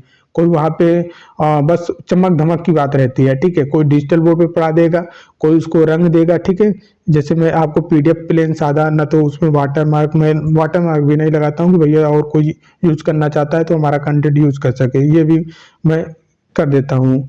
तो बस क्या रहेगा, ठीक है, चमक धमक रहेगा, उसको खूब बढ़िया डिजाइन दे देंगे, वर्ड सब चीज वही रहेगा। इतना ही आप समझो यार। आप क्लास 1 में हो, ठीक है, क्लास फर्स्ट क्लास में गए हो, ठीक है, आप पढ़ रहे हो, ठीक है, तो इतना ही बताइए। ठीक है, इतना ही मुझे बताइए। अब इसको जोड़ने के लिए कोई टीचर बता रहा है, ठीक है, अब जो मैं बताऊंगा, ठीक है, इसको जोड़ना है, तो ये जोड़ना है। ठीक है, जो ये मैं जोड़ दिया हूँ, ठीक है, अब ये इसका आंसर चाहे, ठीक है, अब ये जोड़ चाहे किसी दूसरे टीचर से आप बोलो कि सर ये जोड़ के बताइए, क्या ये इतना आएगा, तो वो भी तो इतने जोड़ेगा। अब इसमें कुछ तो बढ़ नहीं जाएगा या फिर कुछ तो कम नहीं हो जाएगा, जो चीज है वही तो बताएगा ना।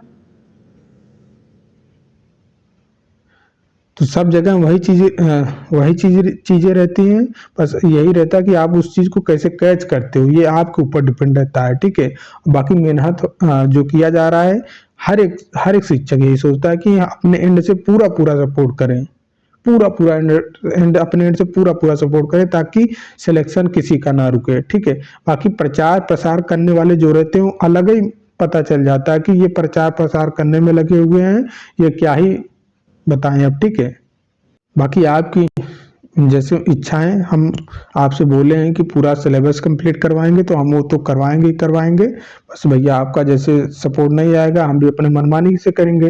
जैसे क्लास आज देनी है, आज ना देख कर 2 दिन बाद देंगे, 3 दिन बाद देंगे, ऐसे ही चलेंगे। ठीक है, उम्मीद करते हैं चीजें आप समझ गए होंगे। ठीक है, और देखिए इंपॉर्टेंट है वेटिंग लिस्ट को लेकर, अब 2-3 दिन हम व्यस्त रहेंगे। हो सकता है लखनऊ भी जाएंगे। ठीक है, NHM 17,000 वेटिंग को लेकर। ठीक है, क्योंकि बहुत जरूरी हो गया है इन लोगों को वेटिंग निकलवाने के लिए। ठीक है, तो हो सकता है आने वाले कुछ दिनों में हम लखनऊ में जाएंगे। ठीक है, तो क्लास वैसे भी नहीं आएगी 2-3 दिन। ठीक है, तो मिलते हैं नेक्स्ट वीडियो में, तब तक के लिए जय हिंद जय भारत।